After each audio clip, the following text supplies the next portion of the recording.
Chapter 990. However, now that things had come to this, he had to use, but to explain it. This fellow was not a good person at all. He always believed in the concept of cutting weeds if the roots were not removed. What cooperation and enmity were all nonsense. Finding Ash Cloud Exion to protect him was a lie. He wanted to find a chance to kill him. Normally, the best way was to flatten the entire Heartless Palace. However, it was impossible for him to flatten a colossus like the Heartless Palace with his current abilities. However, taking advantage of his current status as an Imperial envoy, it was still possible to think of a way to kill Grey Cloud Exion first. This was why he spent so much effort to get Ash Cloud Exion to protect him. The reason, first of all, the chances of encountering danger in the Netherworld were very high, so they really needed the help of an expert. With Grey Cloud Exion's current cultivation and the Heartless Palace's 3-in-1 sword drawing stance, he was really a suitable candidate. Just the thought of having such an expert by his side made him excited. Secondly, as he said, Ash Cloud Exion might not dare to do anything to him in the open, but it was completely possible for him to do something in the dark, especially in the Netherworld where even immortal emperors could not interfere. Now, the only way was to tie Sunyin Exion's safety together, then Sunyin Exion wouldn't dare to make a move against him. Lastly, this was what he wanted to do the most. As long as he brought Ash Cloud Exion with him, he would have a chance to get rid of this hidden danger. After all, Ash Cloud Exion would not dare to do anything to him at that time. Instead, he would have to work hard to protect him, and he would be able to do anything to him. Such a black-hearted method of killing several birds with one arrow had always been easy for him. Is that really the case? Deming Luan looked at Yu Qianzhou suspiciously. Although he said that, he did not think that Yu Qianzhou had the guts or the ability to do anything to Ash Cloud Exion. He had underestimated Yu Qianzhou's character. If I don't do this, who can guarantee that Ash Cloud Exion will not do anything to me in the dark?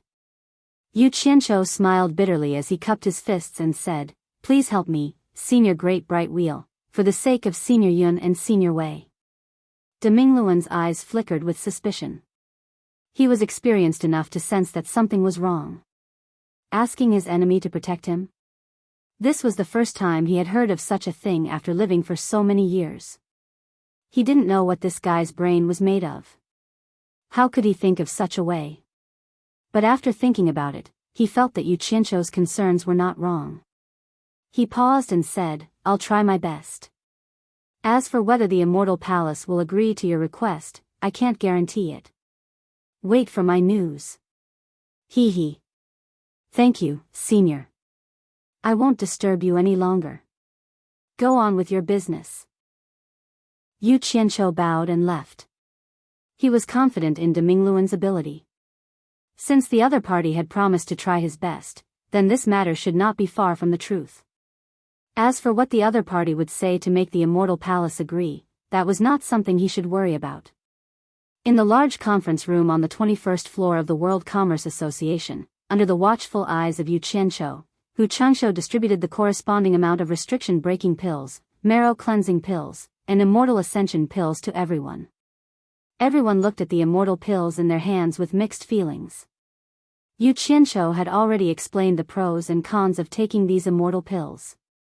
Although they could quickly improve their cultivation, there would be a certain shackle on their future cultivation after taking them.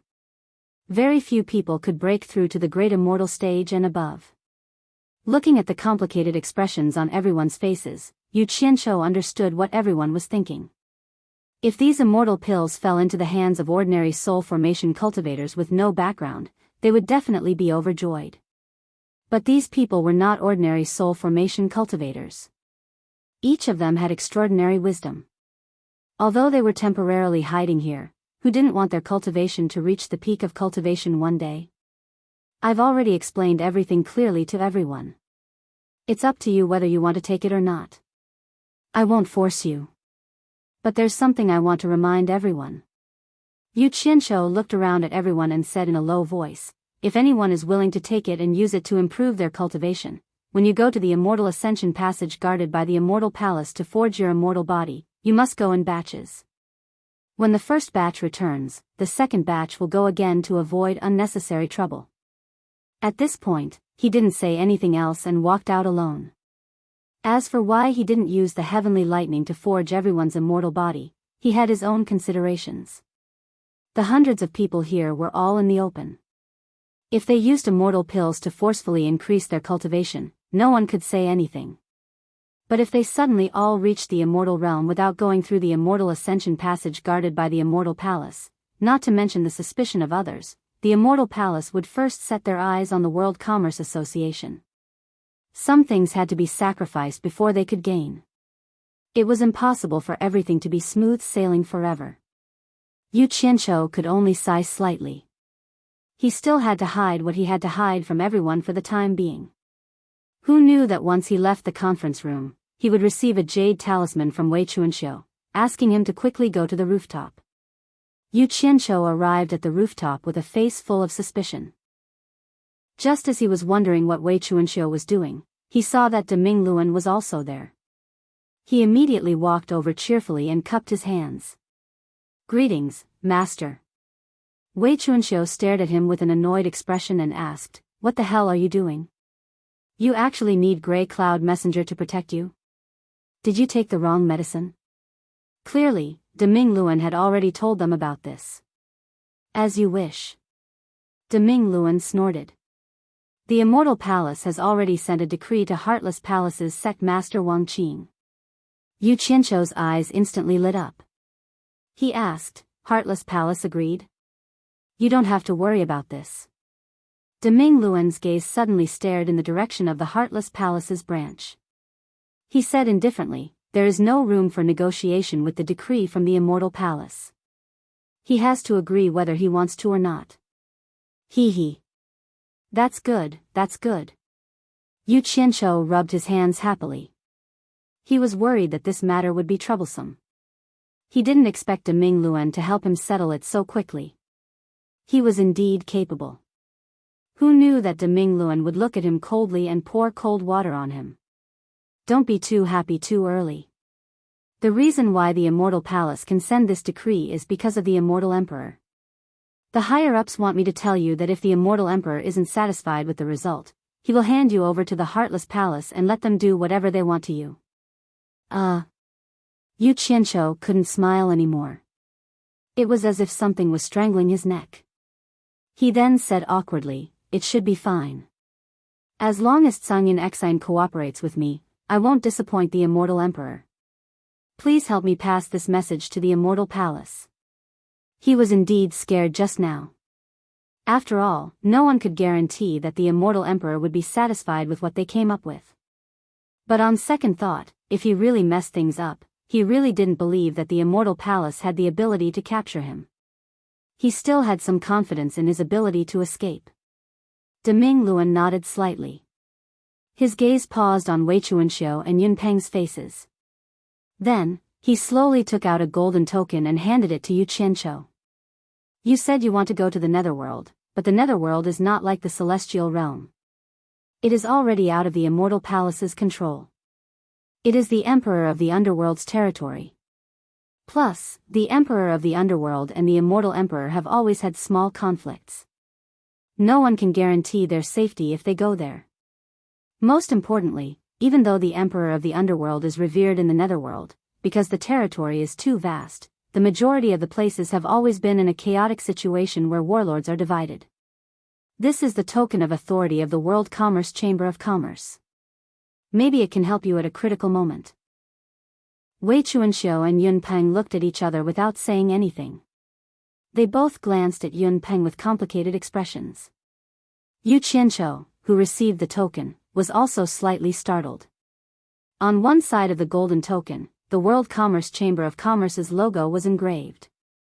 On the other side, there was a moonlit night scene of clouds passing by and a bright moon shining in the sky.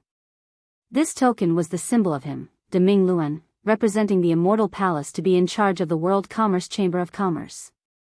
Regardless of whether this token was useful in the Netherworld or not, Yu Qianqiu would remember the Deming Luan's friendship. However, this was a different matter. He still had to ask clearly what he needed to ask. It would be troublesome if he did something stupid in the Netherworld. Yu Qianqiu paused and asked, Didn't you say that the immortal emperor and the emperor of the underworld always had small conflicts? Your authority token is also useful in the netherworld? Wei Chuanxiu and Yun Peng were more or less confused about this. The Deming Luan faintly smiled. Although the netherworld is chaotic, there is always an onyx army everywhere in the netherworld to suppress those restless fellows. This onyx army is under the command of Madame Hei Qi. Madame Hei Qi is also the only subordinate of the Emperor of the Underworld who has the most frequent business dealings with the immortal world. Although she has never been to the immortal world, because I am in charge of the World Commerce Chamber in the immortal world, I have personally gone to the Onyx Palace in the netherworld several times. Among the people in the immortal world, I am the one who has the most contact with Madame Hei Qi, and we have some friendship.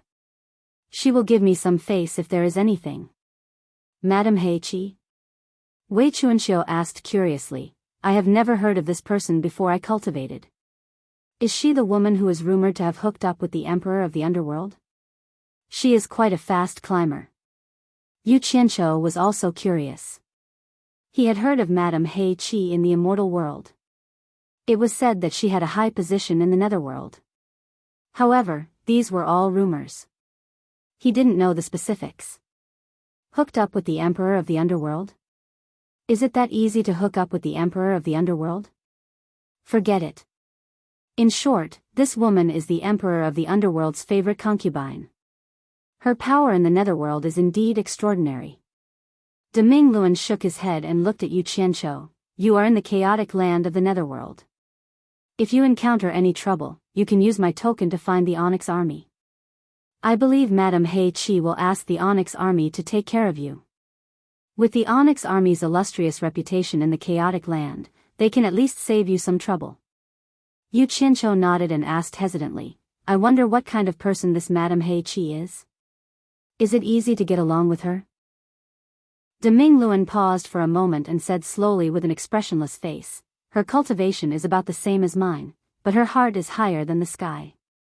She may be ambitious, but her ability is average. She is just relying on the prestige of the Emperor of the Underworld. Unfortunately, she doesn't know her place.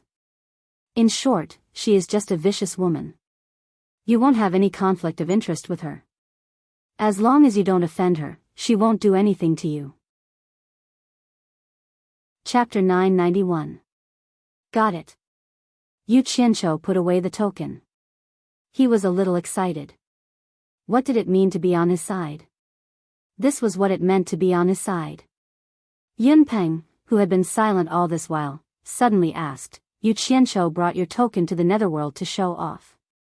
Will you be in trouble if news of this gets back? Deming Luan smiled. What trouble can I get into? I just accepted the Immortal Emperor's decree to help Yu Qianqiu as much as I can. If someone asks, I'll just say this. Hearing this, the three heaved a sigh of relief. Some people were happy, while others were worried. In the back room of the Passionless Palace's branch, there was a series of crashing noises. The disciples who ran in to see what was going on were chased out by a shout of scram. The tables and chairs inside were all smashed to pieces, and Sanyan Xian was panting heavily as he stood on the broken wood with a red face and neck. High Priest, please calm down. An old man on the side sighed. This person was called Meihe. He was also one of the priests of Passionless Palace. His position in Passionless Palace was second only to Grey Cloud Xian. He came because Passionless Palace had received the decree from the Immortal Palace. It asked Grey Cloud Xian to protect Yu Qianqiu. After Passionless Palace's sect master Wang Qing received the decree, he was silent for a long time. No one would be able to accept that they had to protect their enemy after their grandson was killed. Therefore, Wang Qing didn't send a message to Grey Cloud Xian. Instead, he asked Meihe to come personally. He was afraid that Grey Cloud Xian couldn't understand and asked Meihe to do the thinking. Before Meihe came, Wang Qing had told him that if Grey Cloud Xian couldn't accept it, he could contact him. As expected, Grey Cloud Xian was furious. He really couldn't understand it. He almost destroyed the Passionless Palace's branch. Finally, under Meihe's repeated persuasion, Grey Cloud Xian contacted Wang Qing angrily. Wang Qing didn't try to persuade him. He only told him that it was true. He did receive the decree from the immortal palace. He told him to think of the big picture.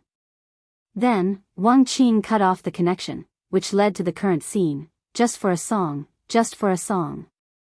The immortal palace has gone too far. Sect leader, why are you forcing me like this? Why are you forcing me like this? Zhang Xian was so angry that his entire body trembled as he roared, Yu Qianqiu. To him, this was simply an extraordinary humiliation. Not to mention the fact that he couldn't accept it emotionally. Once this matter was spread out, he would definitely become the laughingstock of the three realms. He quickly glanced at his surroundings. Fortunately, he had set up a soundproof barrier in advance. Otherwise, if Greycloud Xian's voice was heard, it might cause a lot of trouble for the Heartless Palace. Using his feet to push aside the broken tables and chairs, he walked to Greycloud Xian and said with a bitter smile, "You can't blame the sect master for this. Others see our Heartless Palace as the #1 sect in the immortal world, but don't tell me you and I don't know the situation our Heartless Palace is in? It's as dangerous as a pile of eggs. Why are they bullying people like this? Why are you bullying me like this? What do you take us for? Were they worse than pigs and dogs? This is a great humiliation." Greycloud Xian clenched his fists and choked with sorrow. Tears streamed down his face, covering his clothes. The scene was very tragic. This undoubtedly explained the problem. He knew that there were some things he couldn't fight back. High Priest. He grabbed Greycloud Xian's clenched fists and shook them. "Aren't we worse than pigs and dogs in the immortal palace's eyes? Do you think the sect master is feeling good? But we have to look at the big picture." As he spoke, he suddenly transmitted his voice. "I'm afraid that the immortal palace is using Yu Qianqiu to test our Heartless Palace." "What does this mean?" "Before we came, the sect master told me to tell you, endure humiliation for the greater good. The sect master told me to tell you that his cultivation level is probably not far from breaking through to the late immortal emperor stage. Also, our Heartless Palace already has the 6th form of the sword drawing style. The sect master has been hiding it all this time, waiting for the moment when he's certain of victory." Greycloud Xian's body shook when he heard this. His eyes were filled with tears as he exclaimed, "The 6th form. Could it be that the sect master?" He wanted to say that the sect master was waiting for the right time to challenge the immortal emperor, but he patted his fists and stopped him with telepathic transmission. "High Priest, be careful with your words. The sect leader has never mentioned this matter to anyone. He doesn't even feel at ease communicating with you through the transmission technique. But in order to let you know what's going on, he leaked this matter and specially asked me to make this trip. We can't let down the sect leader's painstaking efforts. What the sect master needs the most now is time.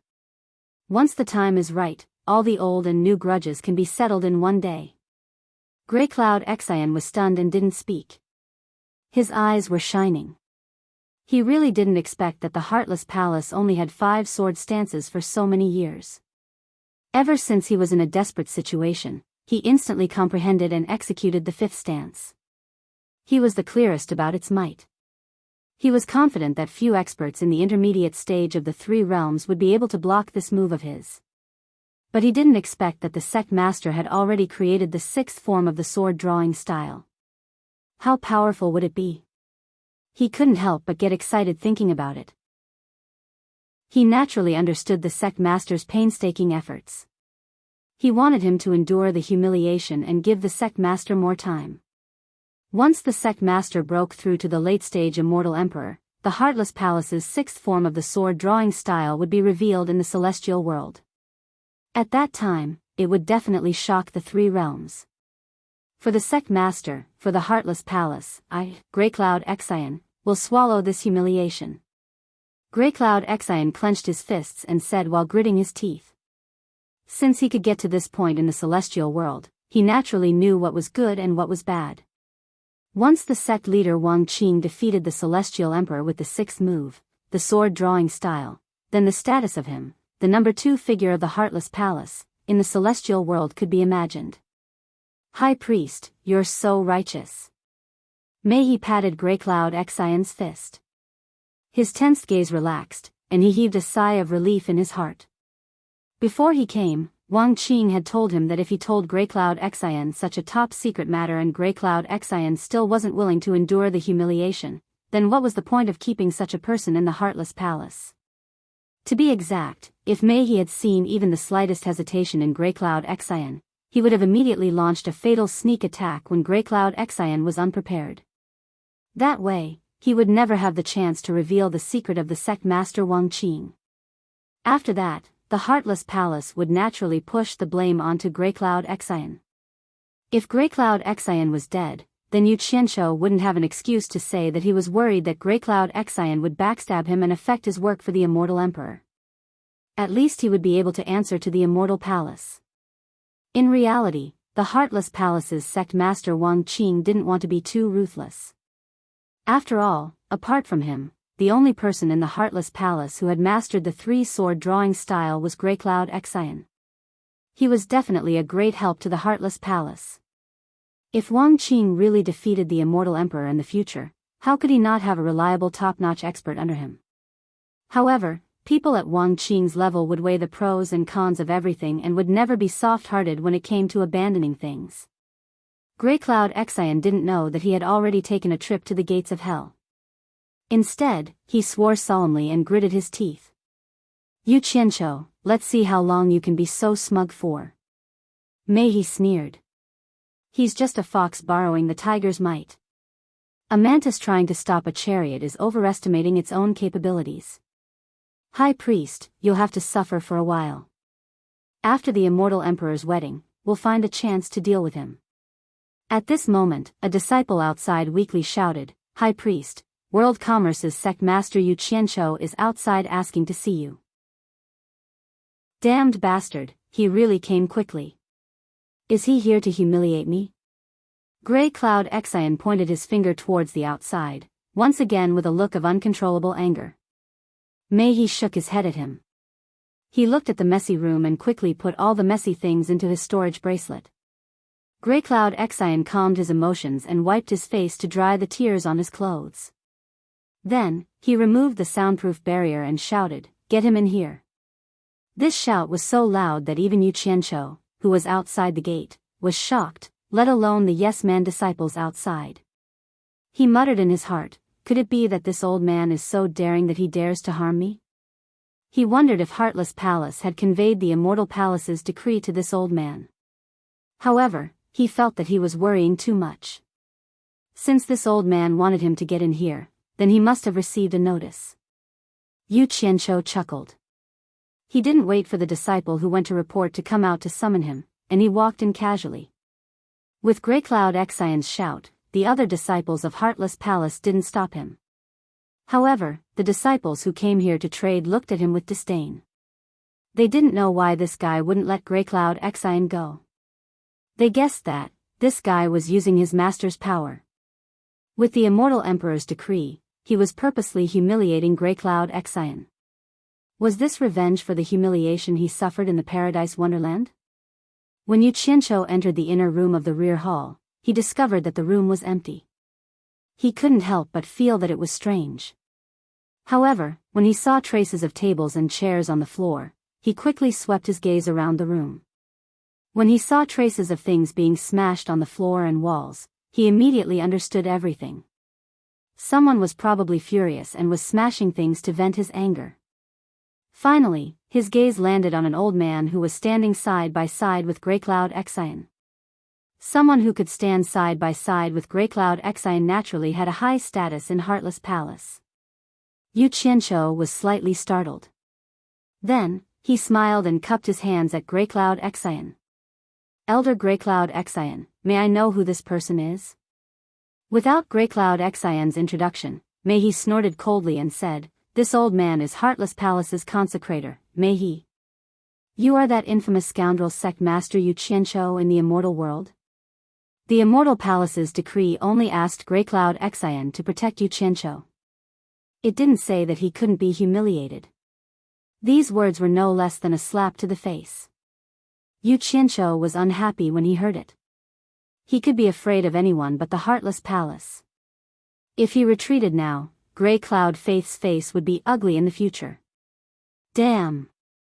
This can't be allowed to continue. His face darkened. I don't care if you don't have a river or a ditch. You're already so old. Watch your mouth. Don't ask for trouble. Chapter 992. How dare you? Mei shouted angrily. One of his sleeves bulged as if it was filled with air, and his killing intent instantly boiled. Sungin Xian pressed his hand and said gloomily, "Don't bother with him. It's too easy for him to kill him like this." Mei was slightly stunned. He was here to persuade Sungin Xian to swallow the humiliation. Why was it Sungin Xian who was persuading him now? Little did he know that some things did not happen to him. Putting oneself in someone else's shoes and experiencing it personally were two completely different things. With his identity and status, how many people dared to bully him? Yu Qianzhou's mouth was born to provoke people like them. Ordinary people could not bear it, let alone a person who was usually high and mighty. Kill me? Yu Qianzhou's face wrinkled and he sneered, "I'm standing right here. Try and touch me if you have the guts." "I don't think you have the guts." His eyes fell on Sungin Xian's gloomy old face, and he said word by word, "I'm not in the mood to talk nonsense with you now.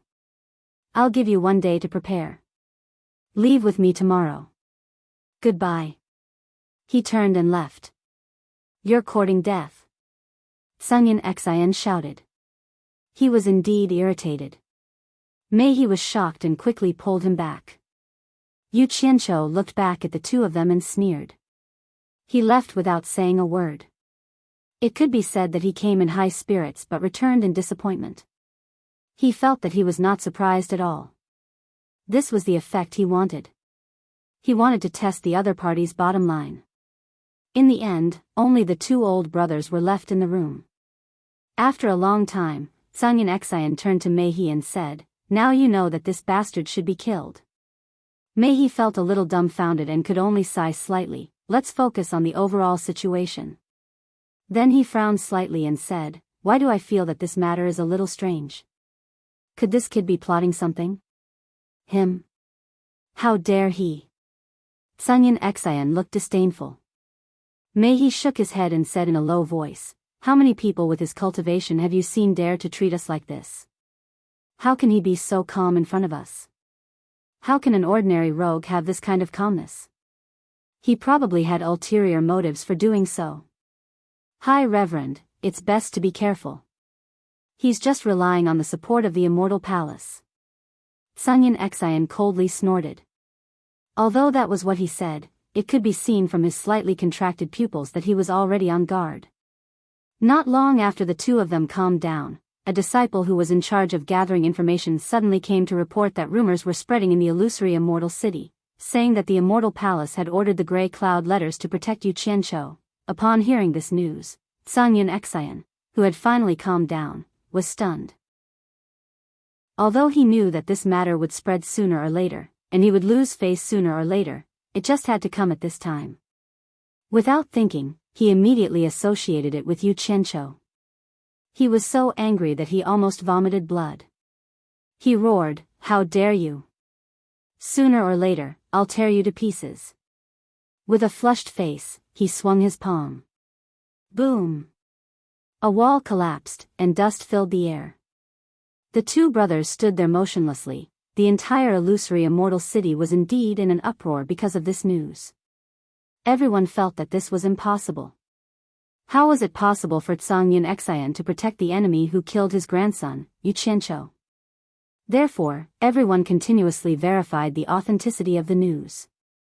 In the end, the more they couldn't find the truth, the more exaggerated the rumors became. The next day, Yu Qianzhou, who had settled the matters of the World Commerce Association, once again descended in high spirits outside the Passionless Palace branch. He amiably nodded at the disciples who were originally entering and exiting the branch but were now stunned at the entrance. He smiled at the hostile Passionless Palace disciples and said, "Tell Sungin Xian that he can leave." As he watched the Passionless Palace disciples leave in a hurry, Yu Qianzhou calmly stood with his arms crossed and looked into the hall with a smile. He wanted to see if Sang-yun Xian could restrain himself by spreading the rumors all over the place and provoking Sang-yun Xian over and over again. If he didn't figure out the other party's bottom line, he would feel guilty. If the other party suddenly launched a sneak attack while the two of them were interacting, then he would be out of luck. It would be good to give the other party a heads up and strengthen the other party's immunity to provocation. Indeed, some time passed. The two gloomy brothers finally adjusted their mentality and slowly walked out. Under everyone's unblinking gaze, Sang-yun Xian stared at Yu Qianqiu and asked in a low voice, "Where are we going?" He more or less resigned to his fate. The disciples from the various sects who were watching the show looked at each other in tacit understanding. The meaning behind his words couldn't be clearer. Needless to say, the rumors were true. Yu Qianqiu chuckled and said, "You'll know when we get there." The corner of Sang-yun Xian's mouth twitched. He saw that Yu Qianqiu had already taken out a flying shuttle into the air and flashed onto it. He waved at him from above, indicating for him to come up quickly. As Mei cupped his hands to send him off, Sang-yun Xian finally gritted his teeth and flashed onto the shuttle. He tried his best to turn his head away from Yu Qianqiu's ugly face. "Where are we going?" Yu Qianqiu said slowly and unhurriedly, "The Netherworld." Sang-yun Xian was stunned. He turned around to look at the other party, only to see the other party reaching out to the front of the flying shuttle. He immediately sneered and said, "The decree I received from the Immortal Palace is only to protect you. I have no obligation to help you control the flying shuttle. The journey to the Netherworld is long. Don't you think that with your cultivation, it will be faster to control it? What does it have to do with me whether it's faster or not? I'm not in a hurry." Sang-yun Xian sneered again and again. It was already embarrassing enough. How could he help Yu Qianqiu control the flying shuttle in front of everyone? "I have nothing to say. If you ruin the Immortal Emperor's plan, I'm afraid you won't be able to bear the consequences." Yu Qianqiu was also stubborn. However, Sang-yun Xian was not moved. "Don't give me that. Do you think the people of the Immortal Palace are all idiots? Fine. I won't talk about this anymore. I don't want you to say that I'm using the Immortal Emperor to threaten you. You don't put the Immortal Emperor in your eyes anyway." Yu Qianqiu looked around the entire illusory immortal city and said, "I can control it too. I was just about to bring you around illusory immortal city a few more times and let everyone witness the might of your gray cloud trust." Sang-yun Xian snorted and slowly floated to the side of the flying shuttle. He sneered and said, "The flying shuttle is yours. Go around as many times as you want. Sorry, I won't be accompanying you." The conversation between the two of them was clearly heard by the people below, and some of them even couldn't help but laugh. "Good. Very good. You win." Ouch. At this time, Yu Qianqiu suddenly exclaimed. He clutched his chest and staggered a few steps on the flying shuttle as if his heart was in pain. Under Sang-yun Xian's cold gaze, the flying shuttle carrying Yu Qianqiu slowly landed in front of the Passionless Palace's branch gate.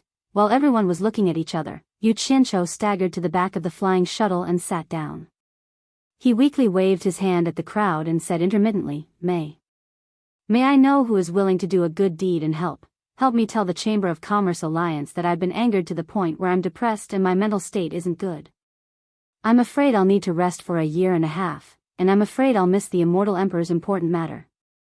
I hope the Immortal Palace can find someone better to take on the heavy responsibility." After saying that, he lay on the flying shuttle and panted as if he could stop breathing at any time. Everyone was speechless. No matter what, he was the sect master of the World Commerce Alliance. This guy was really bold to play so openly and use the Immortal Emperor's matter to threaten others. But then again, if this matter really got out of hand, even if the Immortal Palace took care of Yu Qianqiu, how could he, Sang-yun Xian, who played along with Yu Qianqiu, have a good ending? This was clearly a case of the barefooted not afraid of those who wore shoes. He was acting shamelessly. Sang-yun Xian, who was in the air, and Mei He, who was at the gate, had dark expressions on their faces. The surroundings were completely silent. Everyone's gazes looked at Sang-yun Xian from time to time, then looked at Yu Qianqiu, who was about to fall asleep in the flying shuttle. High Priest. Mei's voice came to Zhang Yunxian's ears with a long sigh. Zhang Yunxian's expression changed. Right now, he wanted to skin Yu Qianqiu alive, but, in the end, he still gave in. In his eyes, Yu Qianqiu was just a little trash, and it was not worth it for him to be unlucky together with him. The figure in the air suddenly disappeared, and Zhang Yunxian stood at the front of the flying shuttle on the ground. A gust of air rushed in all directions, and the flying shuttle suddenly stabbed into the sky. The passionless palace branch's gate was filled with boos and hisses. Yu Qianqiu, who was lying in the flying shuttle with his eyes half closed, finally opened his eyes. Looking at the white clouds floating in the blue sky, the resentment he felt from being humiliated in front of everyone in the paradise immortal realm was finally vented a little, and his entire body felt much better. Looking at Zhang Yunxian in front of him, who didn't even turn his head back, the scenes that had happened in Wuxiong's mansion once again appeared in his mind. In fact, it didn't take more than a day for the things that had happened in the hallucination immortal city to spread to Wuxiong's external affairs Grand Commander's mansion in the paradise immortal realm. In the beautiful back garden, in a pavilion with rolled-up beaded curtains, the golden-robed external affairs Grand Commander's wife, Mu Tianjiao, was sitting in the pavilion with a frown on her face. Her father, Mu Bing, was constantly ridiculing Yu Qianqiu's shameless actions in the hallucination immortal city. Mu Bing, relying on his identity as the external affairs Grand Commander of Wuxiong's immortal palace, could be said to frequently travel between the Four Links Chamber of Commerce and the Paradise Immortal Realm. He spent most of his time in the Paradise Immortal Realm, and most of the Four Links Chamber of Commerce's matters were handed over to his disciple, Nan Tianlong. Regarding this, he had nothing to worry about. With his current identity, even if he wasn't there to oversee the Four Links Chamber of Commerce, no one would dare to cause any trouble. There was no lack of people in the world who had been oppressed for a long time, but once they made a comeback, they instantly forgot everything. They enjoyed the feeling of getting whatever they wanted, and they even wantonly played with power. The world called these people petty people intoxicated by success. Mu Tianjiao held her forehead with one hand and placed her elbow on the stone table with a plate of fruits and ambrosia. I just don't understand why the Celestial Emperor would let that shameless person compose a song. It's simply the biggest joke in the world, father. Mu Tianjiao, who was deep in thought, suddenly raised her head and stopped Mu Bing from continuing. Her eyes were faintly filled with grief and indignation as she said, "Father, how dare you talk about the Celestial Emperor behind his back? Aren't you afraid of incurring his wrath and implicating me and Wuxiong?" Mu Bing's expression changed, and he quickly looked around. Seeing that there was no one around, he heaved a sigh of relief, but his heart was still pounding. He also knew that he had gotten a little carried away just now and spoke without thinking. However, the atmosphere in the pavilion became a little awkward. Mu Bing was now more or less a taboo towards this daughter of his. After all of his glory came from this daughter. In the end, it was Mu Tianjiao's expression that eased first. No matter how bad the other party was, he was still her father. She faintly sighed and said, "Father, please don't talk nonsense in the future. Just treat it as thinking about your daughter's happiness and leave some leeway in your mouth." Of course. Of course. It was just a slip of the tongue, that's all. Seeing that his daughter was no longer angry, Mu Bing quickly took the opportunity to explain, "I'm not talking about the Celestial Emperor. In fact, what I want to say is that the real culprit is that woman with the surname Lu. She must have said something to Immortal Empress Ji Wu. Otherwise, why would the Celestial Emperor let that Yu Qianqiu compose a song? Look at that Yu Qianqiu, he's a typical despicable person. Once he succeeds, he considers everyone beneath him and acts recklessly in the illusionary immortal city." Mu Tianjiao slowly stood up, looked at Mu Bing, and earnestly said, "Father, listen to me. After all, that Yu Qianqiu once did our Mu clan a favor. Back in the Divine Ruin Realm, if it wasn't for his help, would have already died there.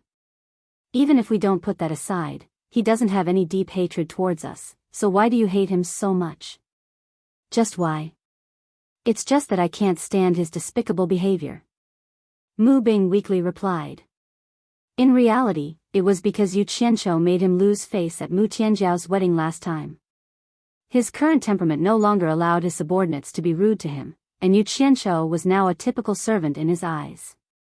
Not to mention, Yu Qianqiu talked back to him in front of so many people, which seriously hurt his self-esteem. Recently, he had already prepared to use his powerful influence to teach Yu Qianqiu a good lesson and let Yu Qianqiu know what it meant to have a difference in status. Who would have thought that at this time, Yu Qianqiu would suddenly receive the decree of the Celestial Emperor? A decree personally issued by the Celestial Emperor. While Mu Bing felt a taboo, he was also a little jealous. As Wu Xiong's father-in-law, he had never received a decree from the Celestial Emperor, but a lowly servant actually received such an honor. Old resentment and current jealousy made his heart feel very uncomfortable. Whether he is a true gentleman or a despicable person, it has nothing to do with us. Mu Tianjiao suddenly paused as if she noticed something. Her bright eyes stared at Mu Bing's face, and she bit her lips. Father, do you want to do something to him? Oh. What does father-in-law want to do to who? A hearty laughter suddenly came from outside. The father and daughter turned their heads to look and saw Wu Xiong striding from the entrance of the garden with a smile on his face. Mu Bing also immediately smiled and quickly walked out of the pavilion. He looked at Wu Xiong and smiled. The Grand Commander has returned. Father-in-law. Wu Xiong very politely clasped his hands together, then reached out to grab Mu Tianjiao's hand. The two of them smiled at each other and walked into the pavilion. They sat on opposite sides of the stone table, giving off the feeling that they were close friends. Wu Xiong looked at Mu Bing, who followed them in, then looked at Mu Tianjiao and asked, Madam, what did you say father-in-law wants to do? Why don't you tell me? Chapter 993. Milord misheard. Mu Tianjiao shook her head helplessly. I just don't think it's a good idea for father to stay here for too long. He should go back and put more effort into managing the Four Links Chamber of Commerce. Mu Bing's expression changed slightly when he heard this. A trace of resentment flashed across his eyes as he looked at his daughter. He felt that his daughter was unhappy because he had spoken too much about Yu Qianqiu and was chasing him away. For a moment, his heart was filled with jealousy and hatred for Yu Qianqiu. Oh. Wu Xiong made a noncommittal sound and glanced at Mu Bing. After interacting with his father-in-law for a period of time, he naturally had some understanding of his character. He faintly smiled and said, Madam is worrying too much. Father-in-law will naturally arrange for someone to take care of the Four Links Chamber of Commerce. There is no need to personally attend to this matter. If it really doesn't work, it's better to close down the Four Links Chamber of Commerce and open a bigger one in hallucinatory Immortal City. That way, it'll be closer. If father-in-law agrees, I'll greet the great bright will keeper of the Chamber of Commerce Alliance and make things easier for you. Good. Great Commander, this is a good idea. Mu Bing smiled happily. No way. Mu Tianjiao shouted and suddenly stood up. She glared at Mu Bing and said sternly, Father, have you forgotten that mother died for the Four Links Chamber of Commerce? Are you really going to shut it down without any consideration for old ties? Her entire face turned pale and her expression turned stern. Tears appeared at the corners of her eyes. She had always been strong, but it had been a long time since she had cried. In fact, there was something she didn't say.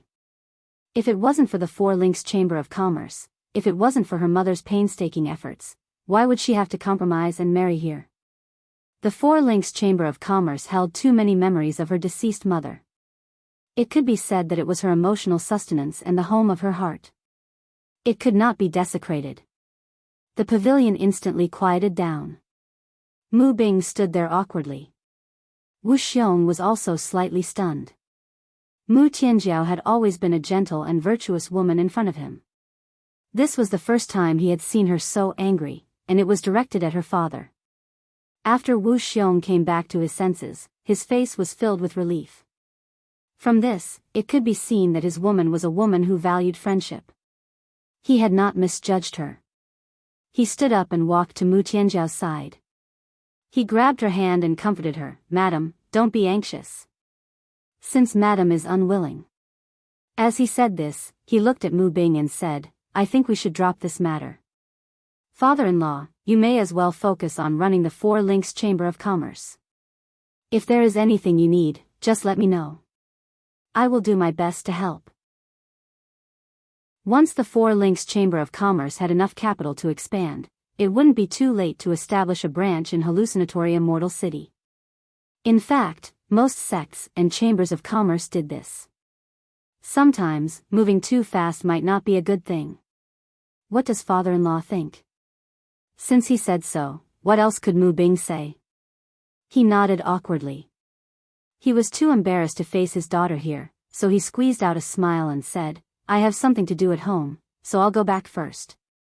Wu Xiong could feel Mu Bing's awkwardness and also felt a little embarrassed. After all, this was caused by him. He immediately stretched out his hand and said with a smile, I'll see you off, father-in-law. Mu Tianjiao bit her lips as she watched the two men leave. Tears flowed uncontrollably from her eyes. She never thought that something she held so firmly would be so disdainful in her father's eyes, as if he could abandon it at any time. Outside the External Affairs Grand Commander's residence, one could see the undulating mountains and the beautiful scenery. Wu Xiong, who had sent Mu Bing to the edge of the cliff, looked at the ashen-faced Mu Bing and said with a faint smile, We're all family. Father-in-law, please don't take Madam's words to heart. You should know that she has no ill intentions towards you. Mu Bing's lips moved. After a moment of hesitation, he said, It's not like that. The reason why Tianjiao is so angry is that Yu Qianqiu is to blame. Yu Qianqiu? Wu Xiong was stunned. For a moment, he couldn't figure out why this matter had something to do with Yu Qianqiu. He asked in surprise, What does it have to do with Yu Qianqiu? She was fine before. It was only because she heard about Yu Qianqiu's shameless actions in the mystic Immortal City that she became unhappy after I said a few words about Yu Qianqiu. That's why she lost her temper and wanted me, her father, to leave. Sigh. Mu Bing's eyes flickered. Wu Xiong's gaze instantly turned cold. He looked at Mu Bing and said indifferently, What do you mean by this? Please don't misunderstand, Grand Commander. It's not what you think. Mu Bing waved his hand. He naturally wouldn't say that he wanted to use someone else to do his dirty work. He sighed and explained, Grand Commander, you might not know this, but when Yu Qianqiu first came to my Four Links Chamber of Commerce, he once pursued Tianjiao. I could tell at a glance that he wasn't a good person, so I firmly opposed him. Tianjiao also didn't take a liking to him, but I couldn't stand that guy's relentless pestering, so I might have been tempted. Fortunately, I noticed that something was wrong in time and drove that kid away. However, that kid couldn't forget my Tianjiao. Later, when the Grand Commander proposed to you, that kid was afraid of the Grand Commander's prestige and gave up. However, I never imagined that you would invite him on the day of your wedding. That's why I was so unhappy at the time and was a little rude to him. A suppressed murderous aura faintly circulated around Wu Xiong's body. How many men could tolerate another man coveting their beloved woman? His eyes flickered as he recalled Mu Tianjiao's first night.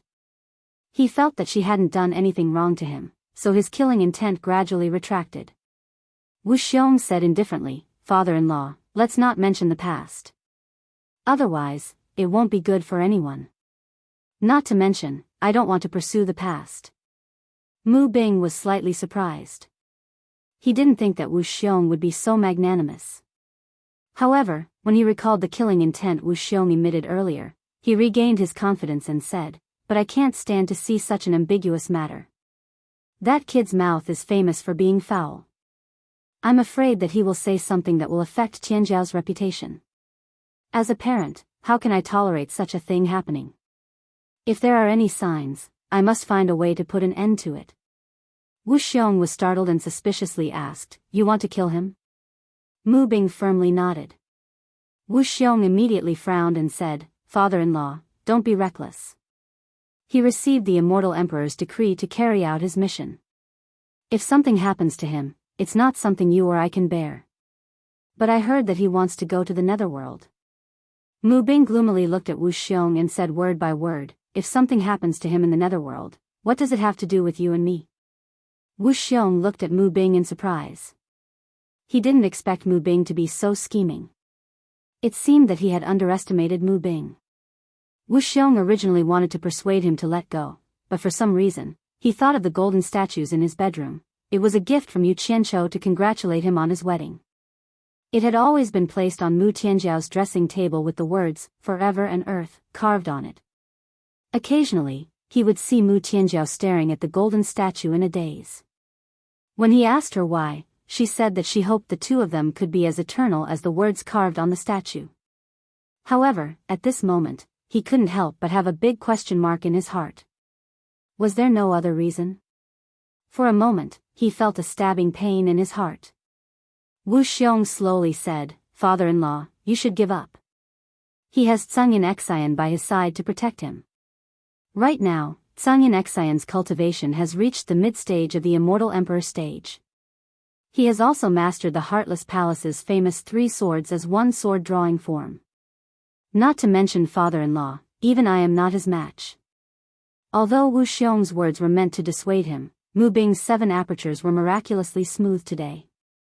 Their hearts were connected, and he could actually hear the softness in Wu Xiong's tone. Therefore, it could be said that sometimes, the power of hatred was extraordinary and could make people stronger. Mu Bing sneered and said, "Tsungyin Xian has a grudge with him for killing his grandson. I don't believe that Tsungyin Xian can protect him at all times without any complaints. Moreover, the netherworld is chaotic. Anything can happen. If something happens to Yu Qianzhou, what can Tsungyin Xian do?" Hearing this, Wu Xiong was even more surprised. He couldn't help but size up Mu Bing again. How could a person with such schemes and methods manage the 4 links Chamber of Commerce to such a state? He originally wanted to test Mu Bing to see how capable he was. If he really had the ability, there was no harm in letting him try. If he didn't, then it was better to let him give up on the idea as soon as possible to avoid unnecessary trouble. However, he didn't expect Mu Bing to have some tricks up his sleeve. Wu Xiong still wanted to test him, so he slowly shook his head and said, "Even if Tsungyin Xian has times of carelessness, that guy is also a capable person. I'm sure father-in-law has heard of the battle at the Life and Death Mound.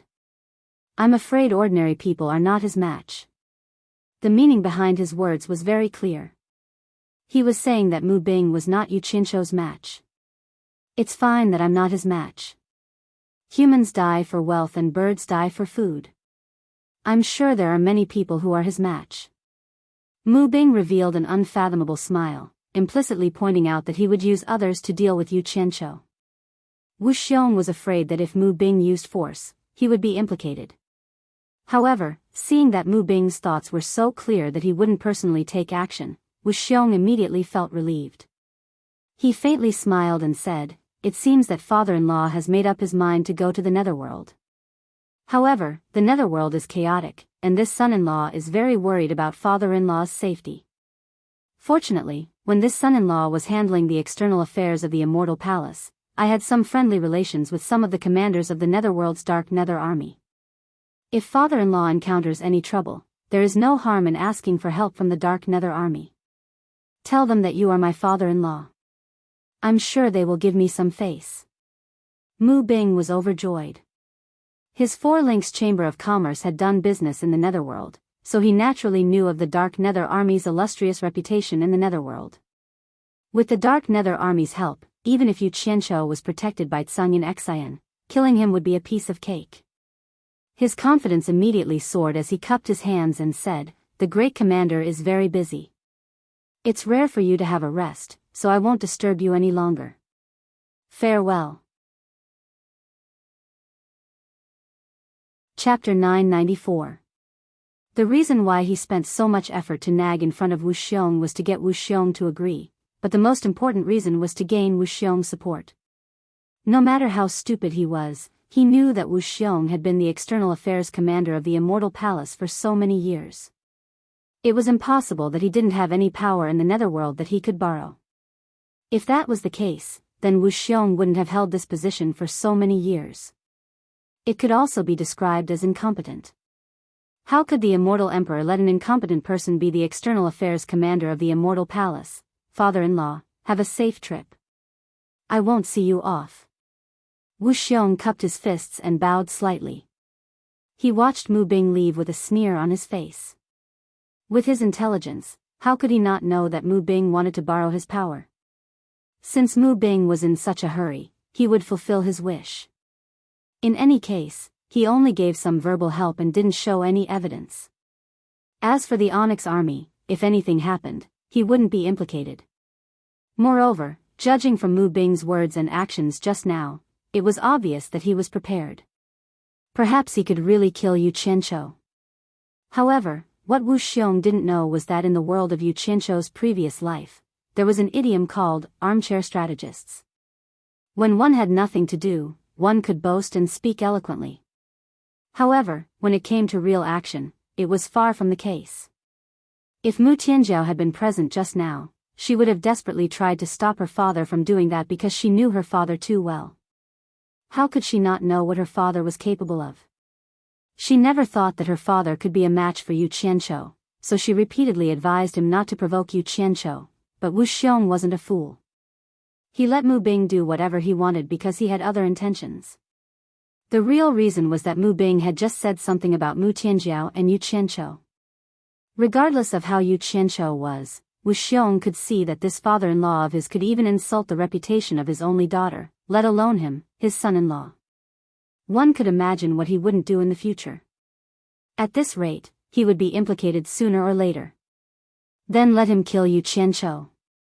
It would be best if they could kill Yu Qianqiu. If Mu Tianjiao really had a Yu Qianqiu in her heart, it would cut off Mu Tianjiao's yearning. For someone who loved her, it was a good thing. At the same time, Mu Tianjiao would surely hate her father because of this. Then, he could justifiably distance himself from Mu Bing, so as not to implicate himself in the future, and not to cause a rift between him and Mu Tianjiao. It could be said to be killing two birds with one stone. If Mu Bing failed to kill Yu Qianqiu and was killed by Yu Qianqiu instead, it would be a good thing for him. Now that Mu Bing was dead, this inconvenient burden was completely gone. Naturally, Mu Tianjiao would also completely cut off her thoughts of Yu Qianqiu. One could imagine how she would treat the person who killed her father. Similarly, it was killing two birds with one stone. In short, no matter who died, it would be a good thing for him, so Wu Xiong was naturally happy to do it. Poor Mu Bing. Little did he know that this little trick of his was not even worth mentioning in the eyes of some people. He was just digging a pit that would harm others and himself. Whether or not he could harm others was another matter, but he was definitely going to harm himself. On the rapidly flying shuttle, Yu Qianqiu sat at the back of the shuttle with his legs crossed. He leaned on the side of the shuttle with one hand supporting his head and looked at the scenery. It had already been 2 days. Qian Yun Xian, who was silently standing at the front of the flying shuttle, had his back facing him. The two of them had almost never communicated. Only Yu Qianqiu would tease him from time to time. Unfortunately, the other party simply ignored him. Drowsily, Yu Qianqiu felt the red light piercing his eyes. He opened his eyes slightly and saw that it was another rising sun. It was the 4th day since he left the psychedelic immortal city. In front of him, Qian Yun Xian's imposing figure blocked most of the piercing sunlight. Yu Qianqiu could not help but sigh at his foresight. Fortunately, he was not the one driving the flying shuttle. Just as he was letting his imagination run wild, the front end of the flying shuttle suddenly pressed down and slammed diagonally towards the ground. With the back of the shuttle tilted up, Yu Qianqiu grabbed the sides of the flying shuttle. He could see the ground getting closer and closer to him. He immediately cried out in alarm, "What are you trying to do, Qian Yun Xian?" Like a nail, Qian Yun Xian, who was standing firmly at the front of the flying shuttle, descended against the wind. He looked back and snorted coldly, "Cowardly rat."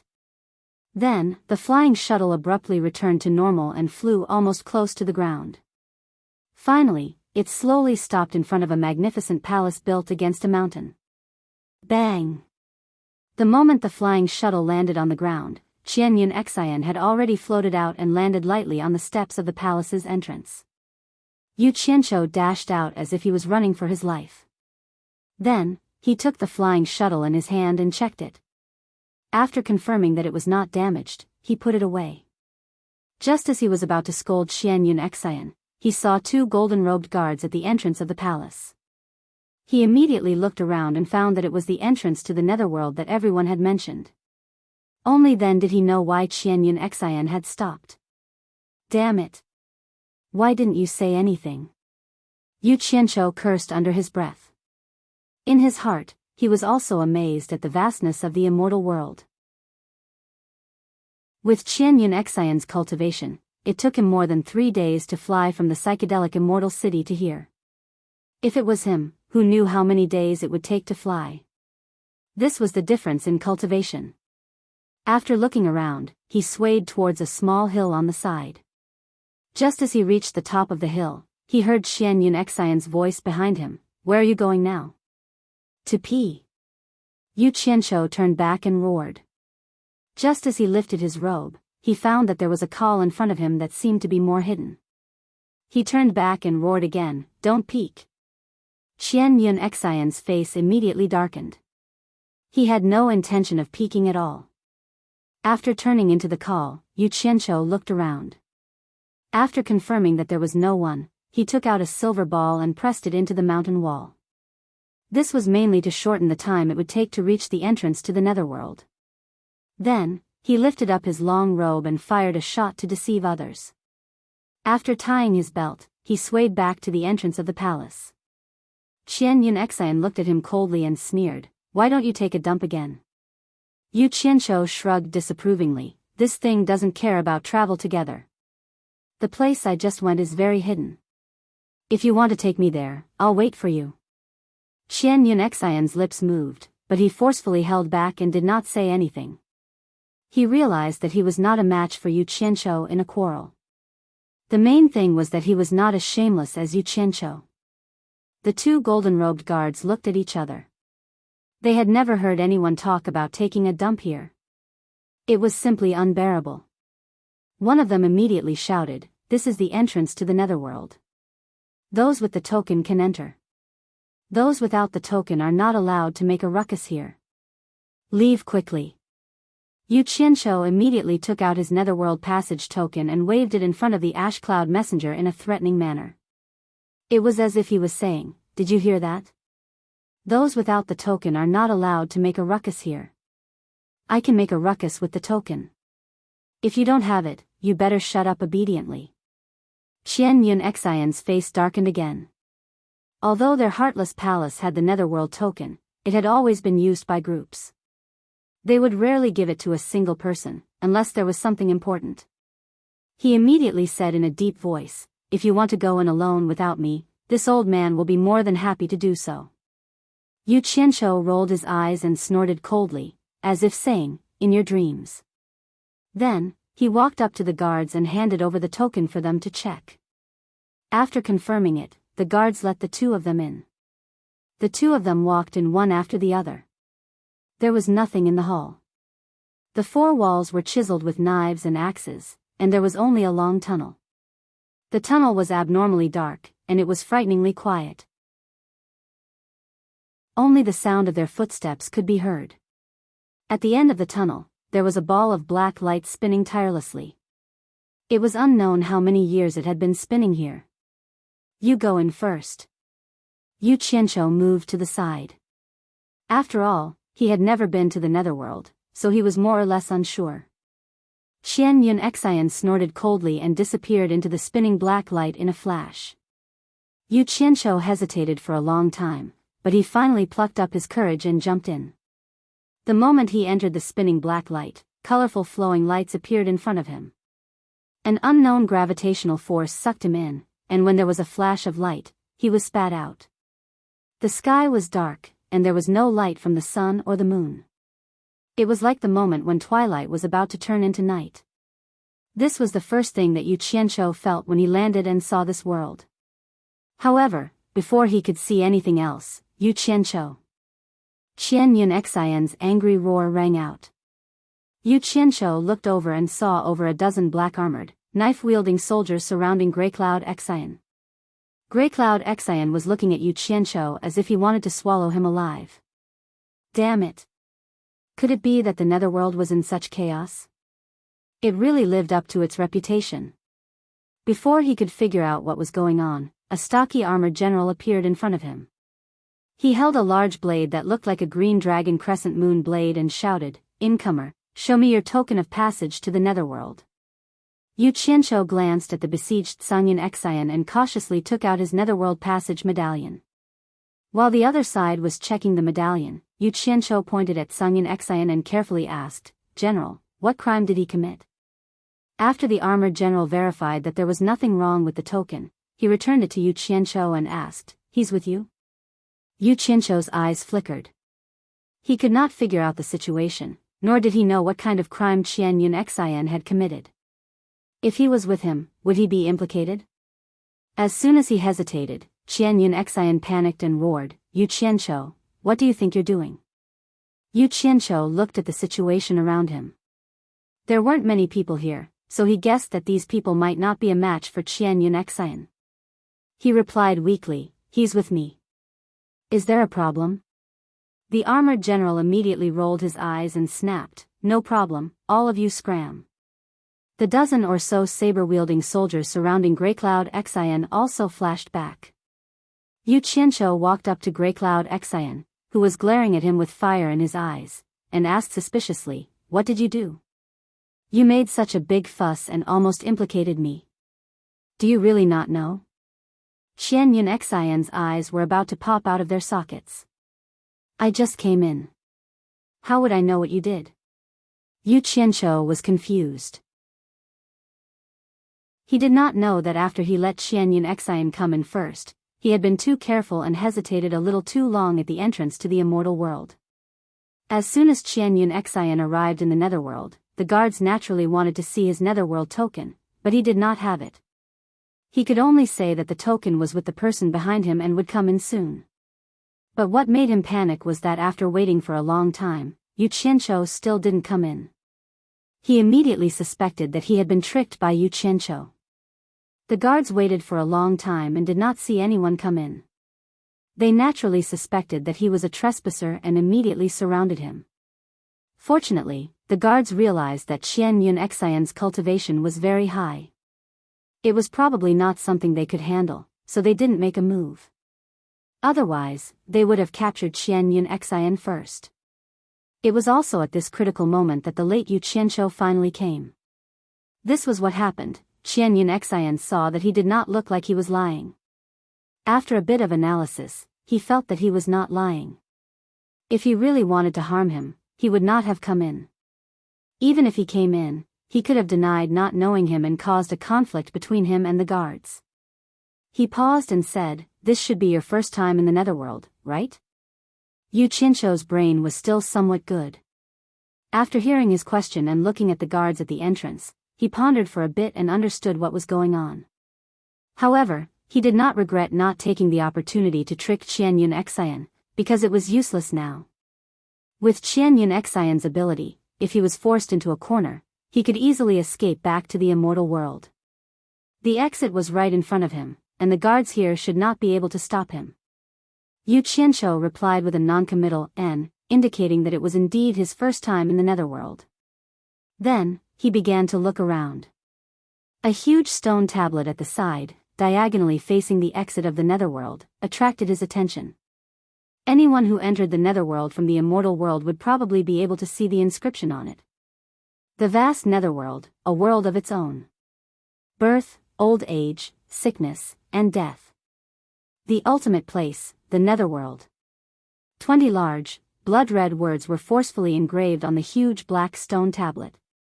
The words exuded an ancient aura, making people have the urge to kneel and worship them. Yu Qianzhou's gaze turned towards the endless darkness. This place was not completely dark. There was a hint of a green haze to it. It felt like there was some light, but he couldn't tell where the light was. It was like the moment when dusk turned to night, or when the night was about to break. Everything was hazy. The guards at the entrance of the netherworld looked at the two fellows who were unwilling to leave. From time to time, they would look at their leader, who was the guy who had just checked Yu Qianzhou's pass. Logically speaking, at this time, the leader should have shouted, since you have the pass, you are not allowed to stay. Leave immediately. But the strange thing was that the leader looked to the side with his hands behind his back, as if he had not seen anything. Chapter 995. This was called smart people doing smart things, or being perceptive. At first, the armored general only realized that he couldn't see through Zhu Qianzhou's cultivation. Later, when Yu Qianzhou came in, he didn't pay much attention at first, because Yu Qianzhou's weak response made him look down on him a little. However, when he realized that he also couldn't see through Yu Qianzhou's cultivation, he was shocked. Why did two immortal emperor-level experts come from the immortal world all of a sudden? The underworld's cultivation was divided into 4 levels: Underworld Knight, Underworld Sage, Underworld Venerable, and Underworld Emperor, corresponding to the immortal world's minor immortal, exalted immortal, great immortal, and immortal emperor levels. The armored general's cultivation wasn't low, otherwise, he wouldn't have been sent to guard the underworld's entrance. After all, he was a late-stage Underworld Venerable, equivalent to a late-stage Great Immortal. However, since he couldn't see through their cultivation, these two were at least early-stage Immortal Emperor experts. The reason he was shocked wasn't because he was afraid of Zhu Qianzhou Xian, but from Zhu Qianzhou Xian's actions at the beginning, he was clearly wary of the underworld. However, the guy who came later was different. His cultivation was so high, why did he pretend to be weak? Based on his many years of experience, people who pretended to be weak were often the easiest to ignore, and often the scariest. So, seeing that the two didn't leave, he didn't dare to say anything. If he angered them, he wouldn't be able to handle it. Anyway, they came in with a token and didn't break any rules. So, he turned around and pretended he didn't see anything, displaying the style of an old fox who was good to everyone. So this is the underworld. Yu Qianzhou muttered softly. It was more or less different from what he imagined. He looked around and didn't know where to go. What do you want to do in the underworld? Zhu Qianzhou finally couldn't help but ask the question in his heart. Yu Qianzhou glanced at him and thought that it was a good idea to keep an expert by his side. After all, he knew nothing about the netherworld and was not in a hurry to get rid of him. He shook his head and sighed. I dare not disobey the Celestial Emperor's decree. Oh right, your heartless palace should have people doing business in the netherworld, right? Yes. Seeing that his tone had suddenly become gentle, Zhangyan Xian recalled Meihi's words before he came, and immediately became vigilant. What do you want? We can't run around aimlessly. Naturally, he had to gather some information first. As the chief high priest of Heartless Palace, you should be able to contact them, right? Yu Qianzhou asked seriously. In fact, his purpose was very simple. He came here to find Bai Changchun. To be more precise, he wanted to know whether Bai Changchun was dead or alive. Otherwise, he would feel very uncomfortable worrying about him every day. It was said that Bai Changchun had fought with the Emperor of the Underworld and fled into the boundless and mysterious land of darkness after his defeat. They had to find out which direction Bai Changchun had fled to. Otherwise, how would they find him? The guards at the entrance of the underworld shivered slightly, especially the armored general. He thought to himself, no wonder both of their cultivations are so high. One is here on the decree of the immortal emperor, the other is the chief high priest of the number 1 sect in the immortal world. But why did they come to the underworld? What do you want to find out? Zhangyan Xian asked suspiciously. Nothing much. Yu Qianzhou didn't think much of it. I just want to know the general situation of the underworld so that I can travel around and gain experience. Only with enough experience can I compose a good song. He wanted to say that he wanted to find Bai Changchun, but he couldn't say it out loud. First of all, it would scare Zhangyan Xian, and this was the territory of the Emperor of the Underworld. If he revealed it, wouldn't he be immediately targeted by the Emperor of the Underworld? Zhangyan Xian pondered for a moment and didn't want to say anything. However, this was the underworld after all, and it was very chaotic with various hegemons. This was the brat's first time here, so he didn't know anything. If he ran around with this brat and ended up in the lair of some powerful expert, then he would also be out of luck. After a moment of hesitation, he slowly said, "Follow me." Then, he took out his own flying shuttle and flashed onto it. Yu Qianqiu immediately flashed onto it as well. This time, there was no need to waste his breath on scheming. Sungyin Xian took the initiative to act as a guide and pilot the flying shuttle. Although he wasn't familiar with the underworld, he had been here before. Compared to a rookie like Yu Qianqiu, he was much more familiar with it. He was mainly concerned about his own safety. He was afraid that Yu Qianqiu would take him to some lair. The flying shuttle sped northwest in the darkness. In fact, even Yu Qianqiu couldn't tell if they were going northwest or not. There were no sun, moon, or stars here, so there was no way to tell which direction they were going. However, when they exited the entrance of the underworld, they were facing forward. Then, according to the common sense of up north, down south, left, west, right, east, who knew which direction they were flying in? Yu Qianqiu even suspected that the people of the underworld didn't have any direction at all. Although the speed of the flying shuttle was very fast, it was obviously much slower than when they were flying in the immortal world. Sungyin Xian stood at the front, maintaining a high degree of vigilance. His robe fluttered in the night, making him look extraordinary. In particular, his hands were hidden in his sleeves. Yu Qianqiu didn't doubt that if they encountered any unexpected situation, the hands hidden in his sleeves could pull out the Heartless Palace's three swords drawing technique at any time. It would definitely be earth-shattering. Yu Qianqiu kept looking around. The scenery of the underworld was not just a little worse than the immortal world. The main reason was that there was no scenery to see. Everywhere was dim and gloomy. From time to time, he would see streams of light dancing in the air. He didn't know what they were, but it was slightly mysterious. Occasionally, he could see the shadow of a huge black shadow flashing by.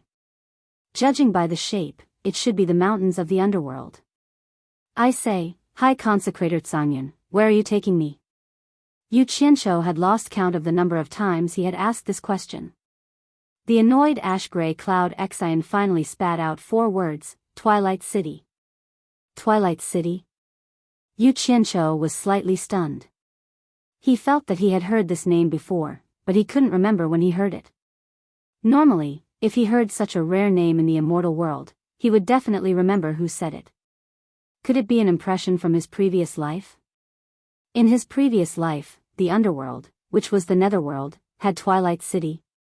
What kind of place is Twilight City? Is it a city? Why is it called Twilight City? He asked a lot of questions in one breath. Sungyin Xian understood that if he didn't answer, this guy would continue to be annoyed.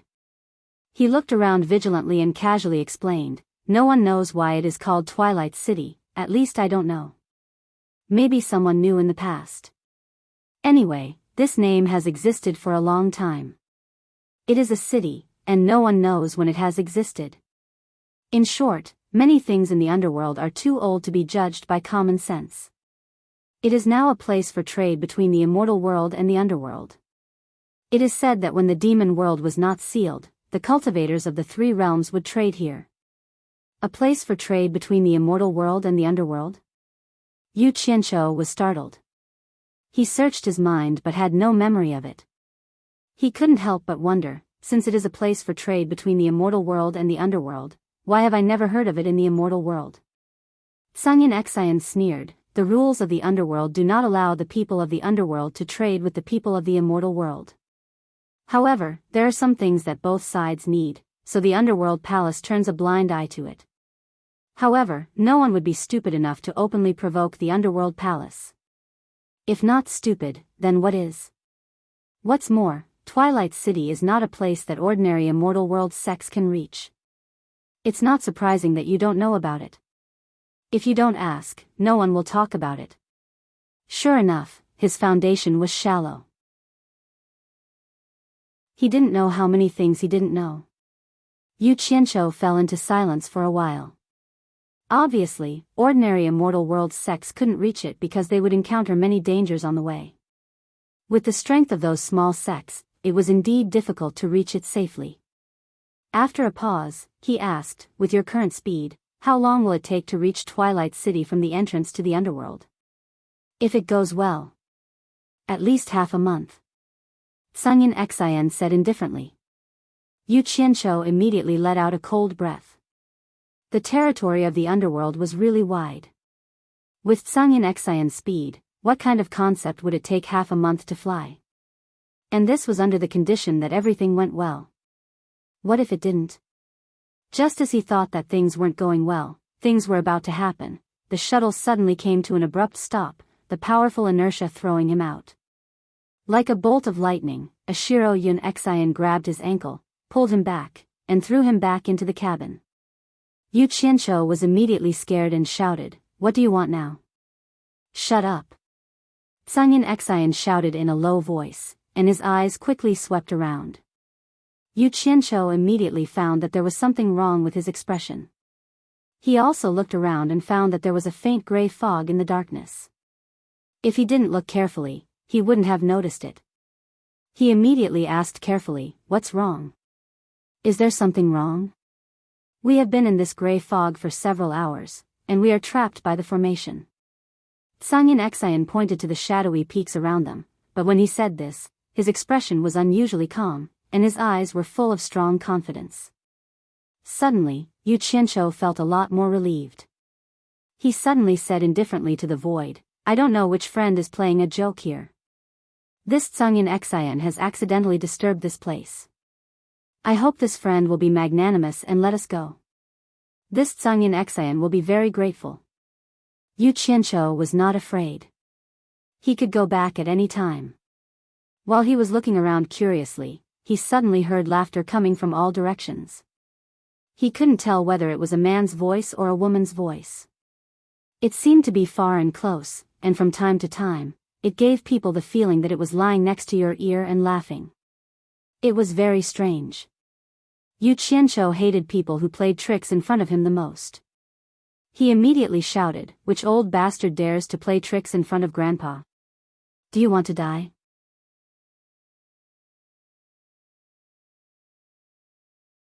Chapter 996. Sungin Xian was speechless. He tilted his head and looked over. You didn't even know whether the enemy was strong or weak, and you already started scolding him. If it was an expert that you couldn't afford to offend, you wouldn't even have the chance to regret it. However, Yu Qianqiu politely followed the routine and ignored him. Yu Qianqiu's strange laughter was suddenly cut off. He couldn't help but look at Yu Qianqiu again, guessing that he had been scolded to stop. Sungin Xian couldn't help but feel a little depressed. It seemed that this guy was always arrogant and didn't fear anyone, not just him. But if he didn't restrain himself in the netherworld, he would be implicated and killed by this guy sooner or later. "Ignorant junior, how dare you speak such arrogant words? In a moment, this old man will definitely eat you up until not even your bones are left." The ethereal and traceless voice once again sounded from all directions. It seemed to be near yet far, and sometimes it seemed to be right beside one's ear. It's useless to talk nicely to this kind of pretentious person. He's just asking for a scolding. Look, he's exposed. What an old guy. Yu Qianqiu looked around and turned to ask Sungin Xian, "With your ability, it shouldn't be a problem to take care of him, right? I didn't even see him, how would I know if there's a problem?" Sungin Xian's face twitched. This kind of person was really not on the same level as him. Seeing that he didn't say anything, Yu Qianqiu didn't stand on ceremony. He took a step forward, stepped on the side of the ship, and waved his hand at the night sky, shouting, "Old bastard, I'm warning you, the person next to me is a top expert, Sungin Xian, the chief consecrator of the #1 sect in the celestial world, Heartless Palace. If you know what's good for you, hurry up and give way, or he won't be polite to you." He had never seen such a shameless person. Just as Greycloud Xian glared at him, the faintly discernible voice laughed and said, "I've heard of the Celestial Realm's Heartless Palace's sect master Wang Qing, but I've never heard of this or that. But even if the sect master of the Heartless Palace, Wang Qing, is here, so what? This is the Netherworld, it's not the place for people from the celestial world to be arrogant." Yu Qianqiu immediately pointed around and shook his head at Sungin Xian, This old thing is obviously looking down on you. In fact, Qingyun Xian had already used his perception to scan the surroundings during this period of time. His eyes flickered as he looked around and said, I have no enmity with Sir and do not wish to have any conflict with Sir. I hope that Sir will stop here, all right? Yu Qianzhou's spirit was instantly lifted. He could hear a hint of an ultimatum in his words. It seemed like the show was about to start. Stop. The faintly discernible voice giggled. What a joke. I haven't even made a move. You're the ones who barged into my mirage, Mr. Ray. You can't even break out of my mirage, Mr. Ray, so what qualifications do you have to fight with me? Sunyan Xian snorted coldly. Just like Yu Qianzhou, he stepped on the railing with one foot, stared down at Ji Hao, and said in a bland tone, You are hiding in the vast Styx River, so you must be a member of the Styx River waterkind. Do you think that I can't do anything to you just because you're hiding in the Netherworld River? Styx River? Yu Qianzhou was stunned. He quickly craned his neck to look around. He could vaguely see an outline that was as wide as a black belt extending to both ends of the land. He couldn't see the end of it either. This should be the Styx River that Sunyan Xian had mentioned. The other party paused. Obviously, he was surprised that Sunyan Xian could discover his hiding place. Then, he giggled and said, I won't argue with you. We'll talk after you break my mirage, Mr. Ray. If you can't, just wait for death. Child's play. I'll naturally break it after I kill you. Sunyan Xian stared down without turning his head. He said to Yu Qianzhou, wait for me here. We'll continue our journey after I get rid of this demon. His words were filled with great confidence in his own strength. Yes, yes, yes. Yu Qianzhou nodded repeatedly. Do whatever you want. I can take care of myself. Sunyan Xian stomped his feet lightly and floated in the air.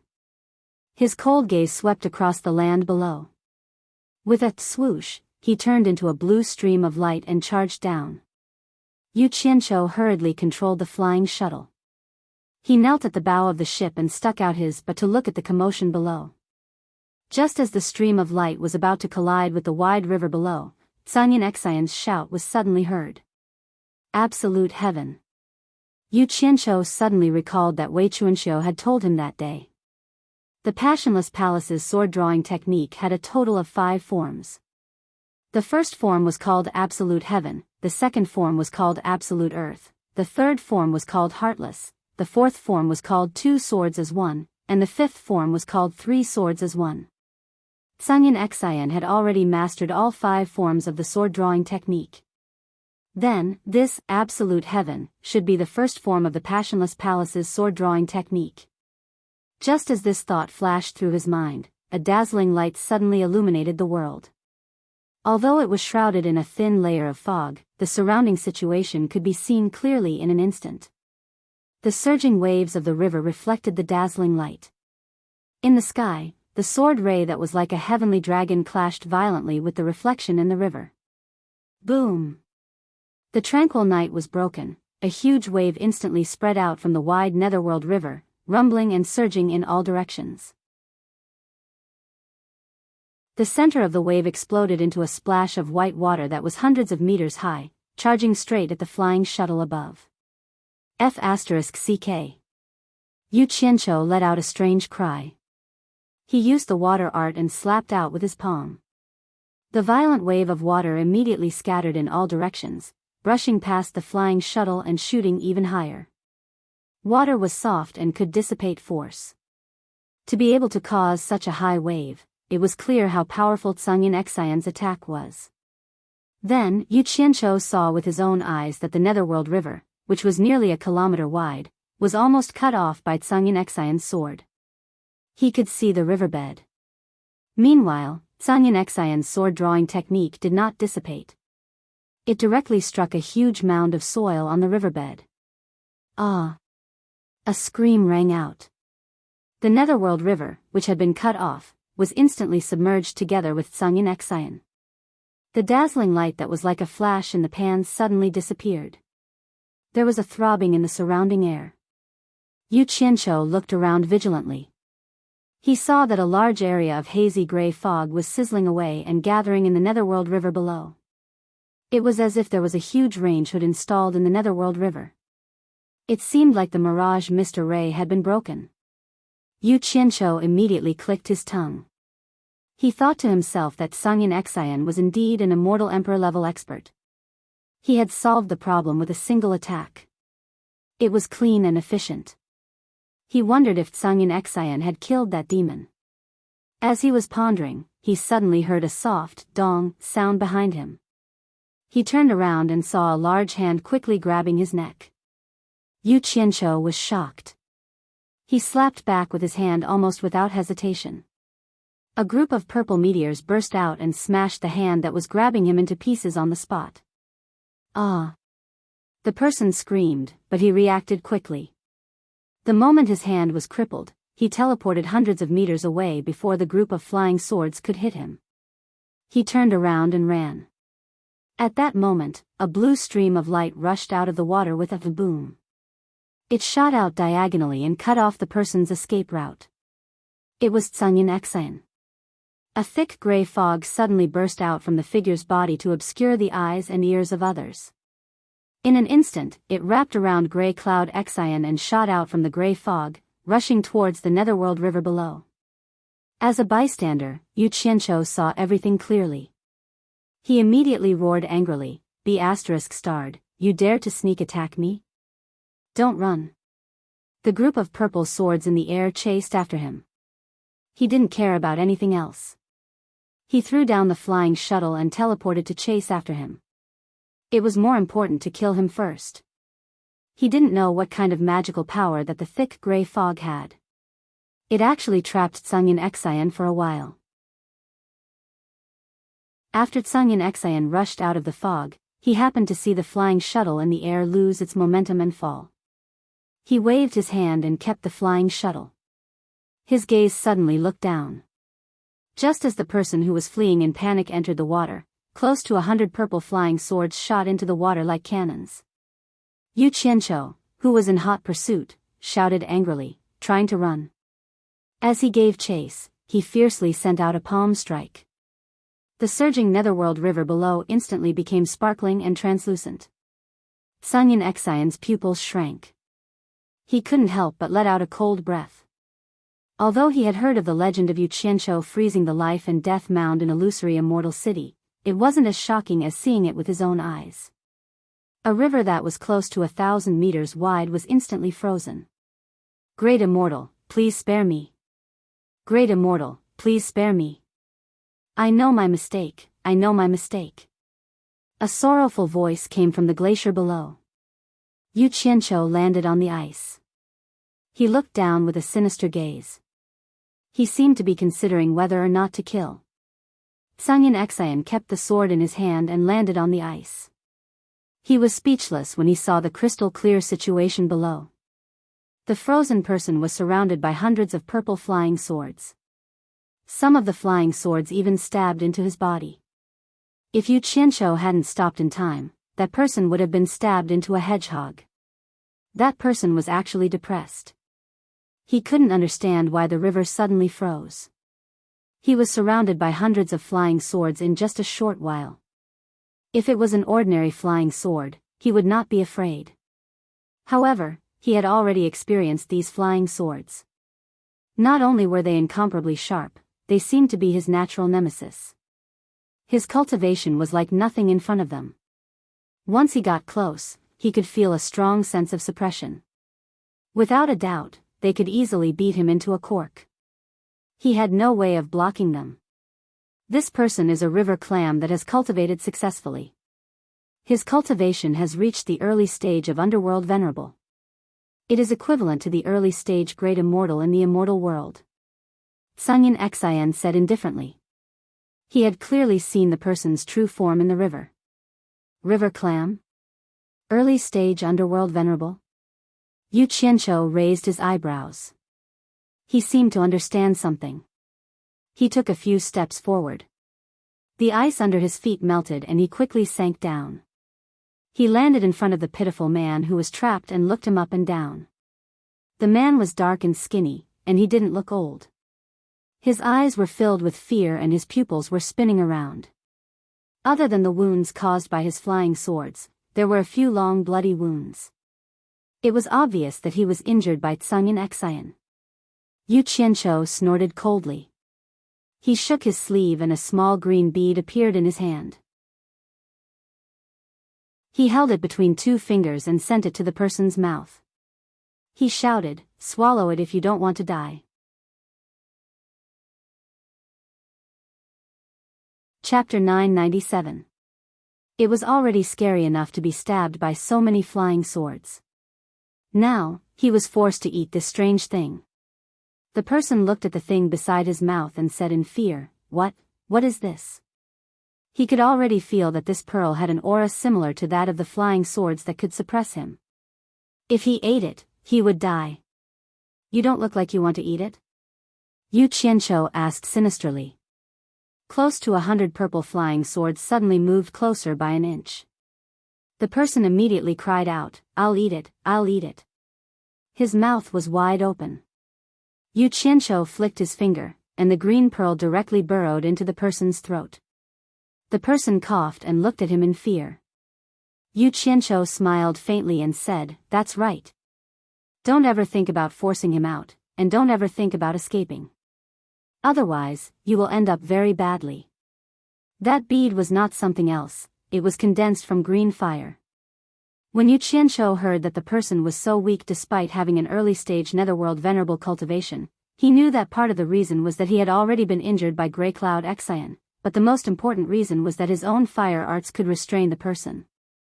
Yu Qianqiu recalled the time when he used fire arts to suppress Ghost General Meng Yan in the Demon Ghost region. The extreme young flames were the bane of ghosts and spirits, and they were very useful in the netherworld. Thus, he had a sudden idea and condensed a green fire pearl for the person to swallow. If the person was forced out by force, or escaped the range of the green fire pearl, then the green fire pearl would immediately explode into a fierce green fire in the person's stomach. It would be strange if this ghost-type netherworld monster did not turn into ashes. Yu Qianqiu's body flashed out of the glacier after he had placed a restriction on the other party. Nearly 100 purple flying swords broke through the ice and flew into his sleeves with a whoosh. Grey Cloud Xian stared at his sleeves for a while, then looked at the person in the ice cave and said, "What did you give him to eat? In any case, he's not a good person. If he dares to disobey, I'll make sure he doesn't even have the chance to cry." Yu Qianqiu chuckled. The people in the ice cave shuddered at his words. Suddenly, a sinister laugh was heard from above. "Stop playing dead down there. Get up here." Bang, bang. Hua. Rumble. Strange sounds came from both ends of the Netherworld River. After the entire glacier trembled, it was finally unable to withstand the scouring of the Netherworld River. It broke away from the solidification of the two sides of the river and slowly floated downstream along with the Netherworld River. The glacier beneath their feet shook violently from time to time. Dense spiderweb-like cracks had already begun to appear.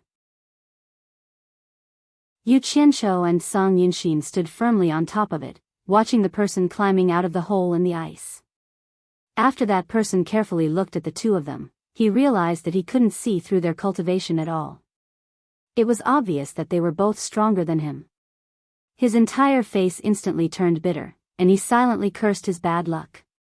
Previously, when he saw the speed of the two flying shuttles, he estimated that their cultivation should be similar to his. In addition, he saw that they were people from the celestial world and not locals, so he didn't take them seriously.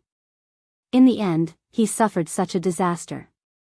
Little did he know that Song Yunxin was being careful and didn't dare to fly too fast, but there were people who came to seek death. "Thou art of the Netherworld River's water tribe.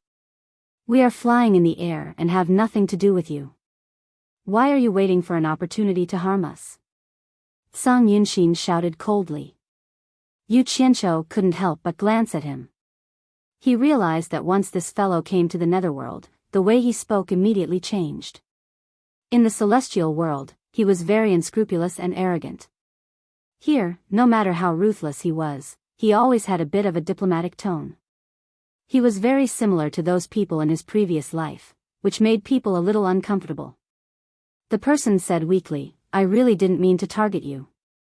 Before you came, I had already set up the mirage mist formation, but you just happened to barge in. Stop your F***king nonsense. The netherworld isn't your home. Do you think it's reasonable for you to rob us here?" That. Yu Qianqiu pointed at his nose and asked, "River Clam Demon, what's your name?"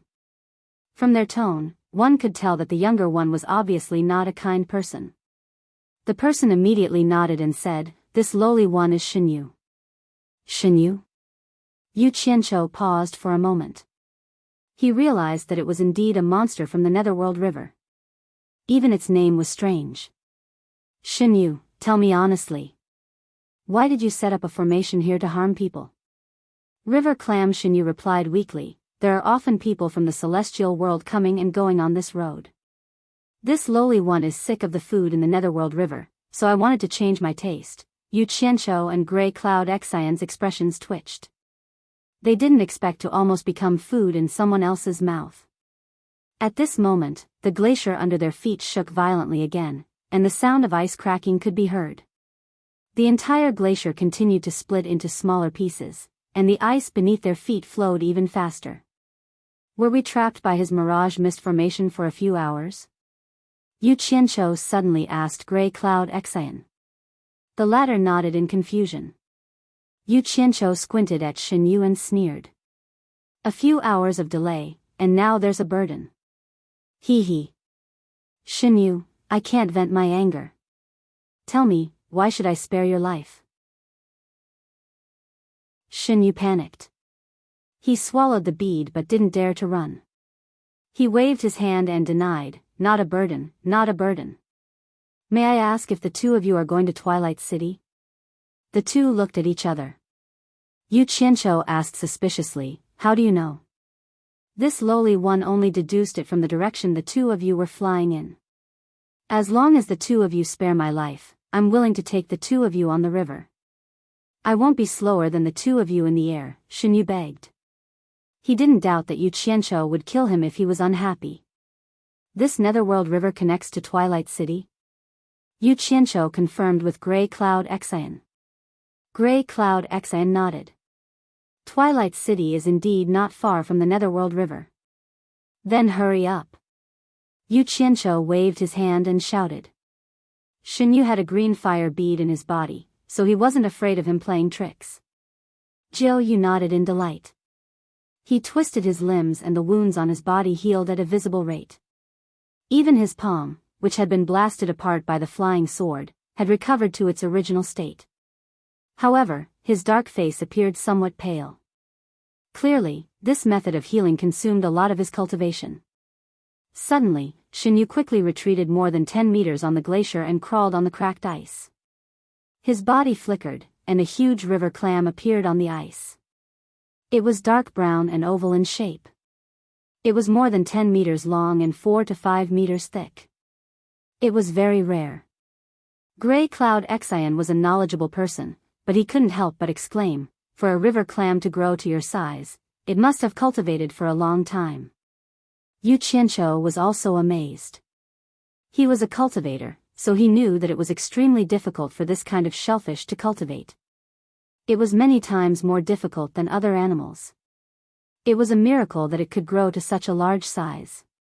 Shinyu's voice came from the huge river clam. He smiled bitterly and said, "I lived for 500,000 years in ignorance.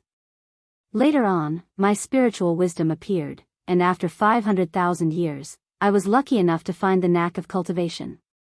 After 200,000 years of cultivation, I have achieved what I have today. Great immortals, please get on my back. I will take you to Twilight City." Yu Qianqiu and Sungin Xian were shocked when they heard this. They looked at each other and then flashed to the back of the giant clam. "Great immortals, sit tight."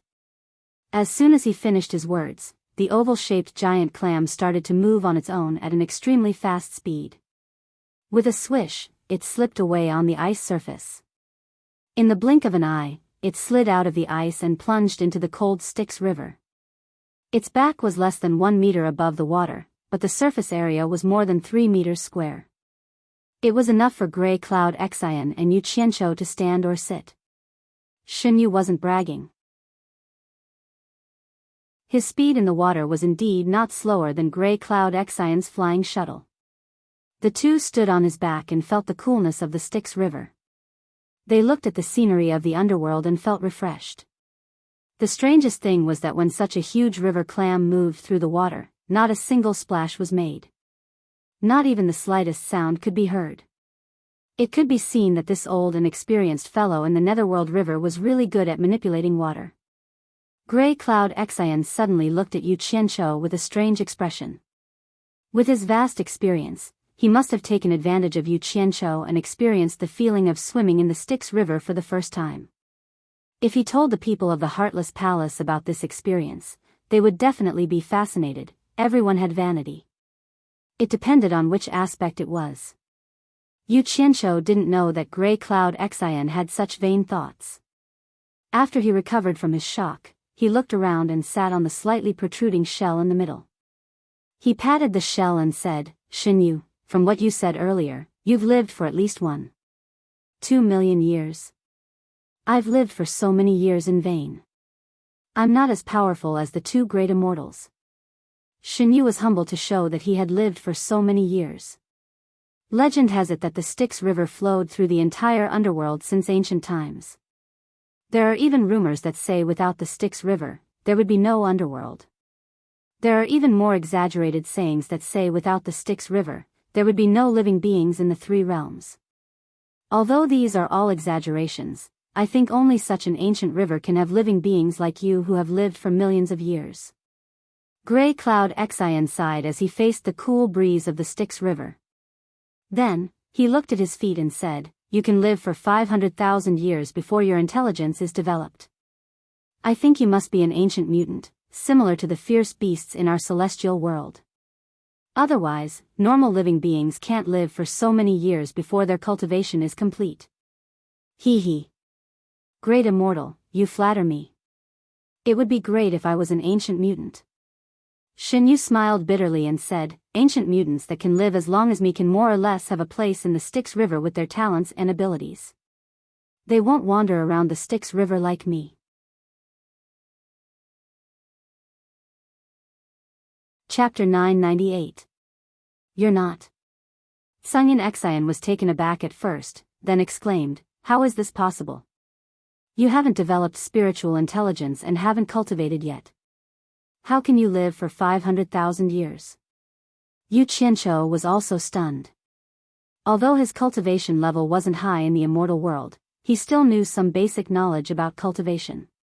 If it wasn't a prehistoric ferocious beast, or an extremely special kind of ferocious beast that had accidentally devoured a now extinct heavenly treasure in a distant era, it was possible for it to live for hundreds of thousands of years with its strong physical body before it developed spiritual intelligence. Even so, it was still rare to hear of someone living over 500,000 years. Even those immortals had never heard of anyone who could live for more than 1,000,000 years. Of course, this wasn't to say that immortality was fake. It was just that the rise and fall of immortals were unpredictable. No one could predict what accidents would happen. It was as if there was some mysterious power that didn't allow a person to live forever. No matter how healthy one's physical body was, there would always be all kinds of calamities that forcefully took away one's life. The most common was fighting and killing for the sake of profit or grudges. This was the culprit that took away an immortal's life. Even immortal Emperor Jin Tai, who controlled the immortal world, and Underworld Emperor Bai Qi, who controlled the underworld, didn't live for more than 500,000 years. It should be known that 500,000 years was definitely not a small number when compared to the passing of time.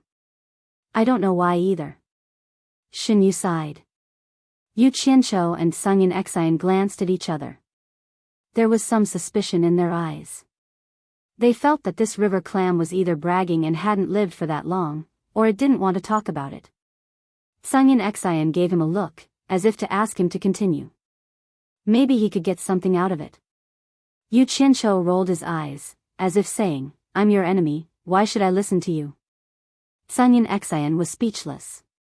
In fact, Yu Qianqiu had other thoughts in his mind. This Jiu Yu's life is in my hands. If he really has a secret that he can't keep to himself, then it must be a big secret. I'm the only one who knows about it. Why should I let Grey Cloud Faith know about it? Both sides of the Netherworld River were gloomy.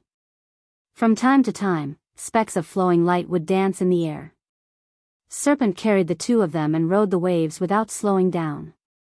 The rolling waves of the Netherworld River retreated quickly like smoke. However, the waves in front of them came again, and they could not see the end of the waves. It was unknown when Sungin Xian had also sat down. He sat back to back with Yu Qianqiu. The two of them were silent as they sensed the heroic and vicissitudes of the Netherworld River.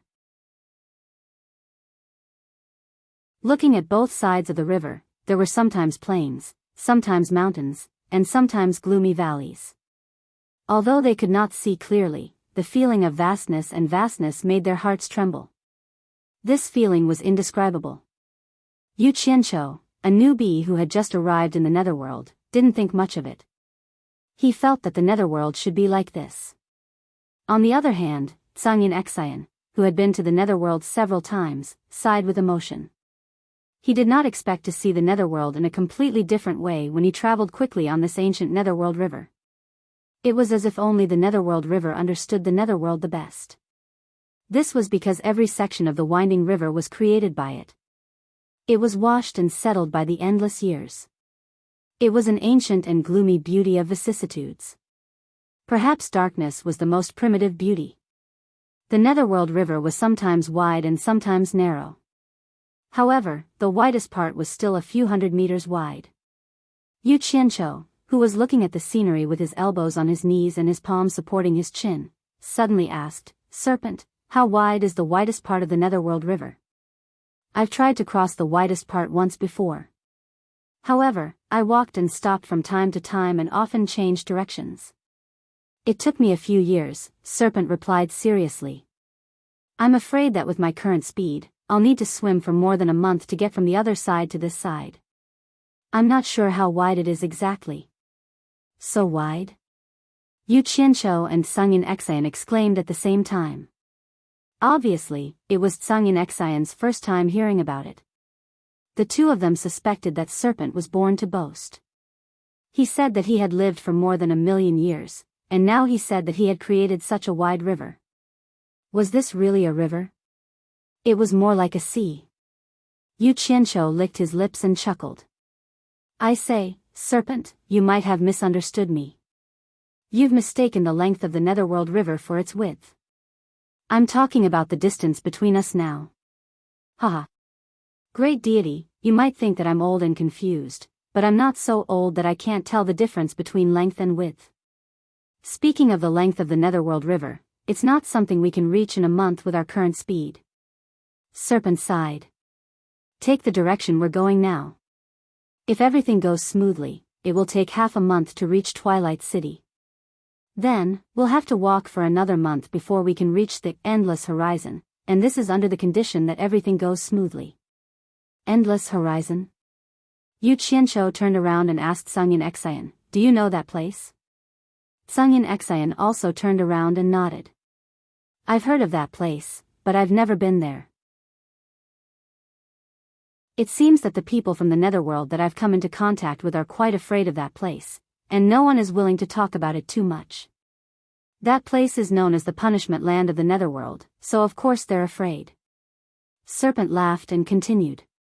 "Speaking of the endless horizon, you should be able to imagine that the distance that the Netherworld River traverses through is already incredibly long when you hear the word endless.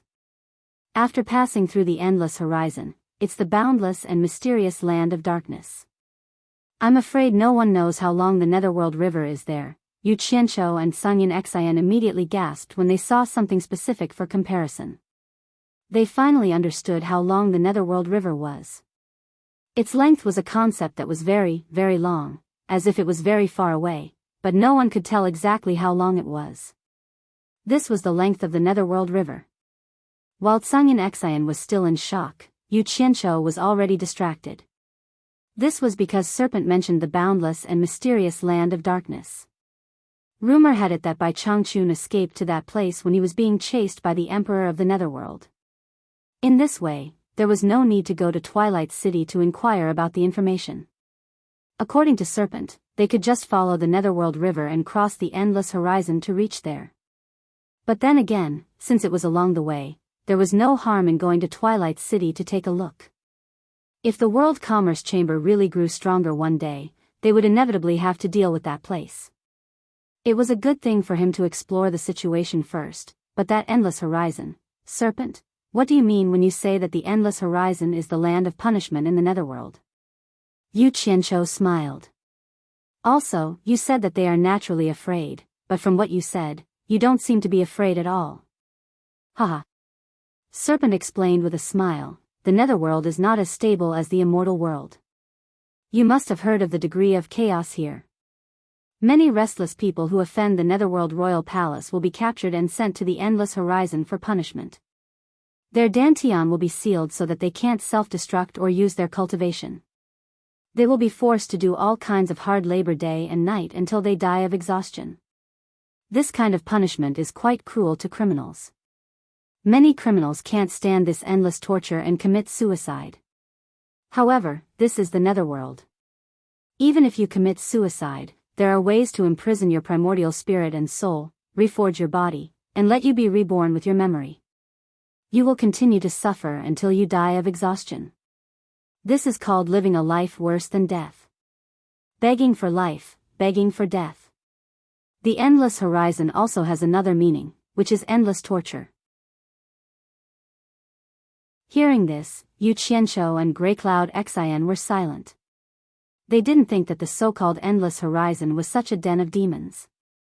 They had never heard of such a way of punishment. The two of them could imagine the misery and suffering that the prisoners who were imprisoned there had to go through. Just imagine, even the right to die was taken away. Such a cruel punishment made the two of them shudder and their scalps go numb just thinking about it.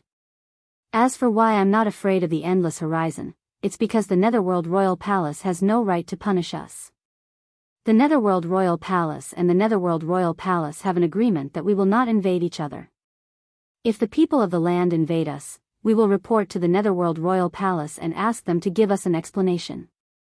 Similarly, if we invade the people of the land, they will also report to us and we will also have to give them an explanation. I've heard of this. Grey Cloud Xian interrupted. That's why I found it strange that the Netherworld Royal Palace would attack us. We didn't offend you. You are from the immortal realm. Naturally, you are not included in the agreement between the Netherworld Royal Palace and the Netherworld Royal Palace. Jiu Yu said weakly, his voice much softer. Grey Cloud Xian and Yu Qianqiu couldn't help but look at each other. This reason was simple and sufficient. Who asked them to not be from the Netherworld Royal Palace? Huh? Yu Qianqiu stood up and looked at Grey Cloud Xian. Isn't the Netherworld Emperor in charge of the entire Netherworld? Why is there an exception for the Netherworld Royal Palace? Grey Cloud Xian shook his head and said, I don't know. In any case, I heard that if the people of the Netherworld Royal Palace touch the Netherworld Royal Palace for no reason, they will be severely punished. Even most of the people of the Netherworld Royal Palace don't know why. But... As he said this, he lifted his heel and knocked on the shell. Since you have lived for so many years, you must have more experience than the people of the Netherworld Royal Palace. Moreover, you are one of the Netherworld Royal Palace's people. I'm sure you can answer our questions. Hee hee. Jiu Yu laughed proudly. This reason shouldn't be hard to guess. Since it is not under the Netherworld Emperor's control, it is naturally because he can't control it. Hearing this, the two looked at each other again. This reason was indeed simple, but it was also reasonable. It was just that people had thought too much about it and had confused themselves. But once they faced the truth, they realized that it was not a trivial matter. Yu Qianqiu said suspiciously, could it be that there is an expert in the Netherworld Royal Palace that even the Netherworld Emperor fears?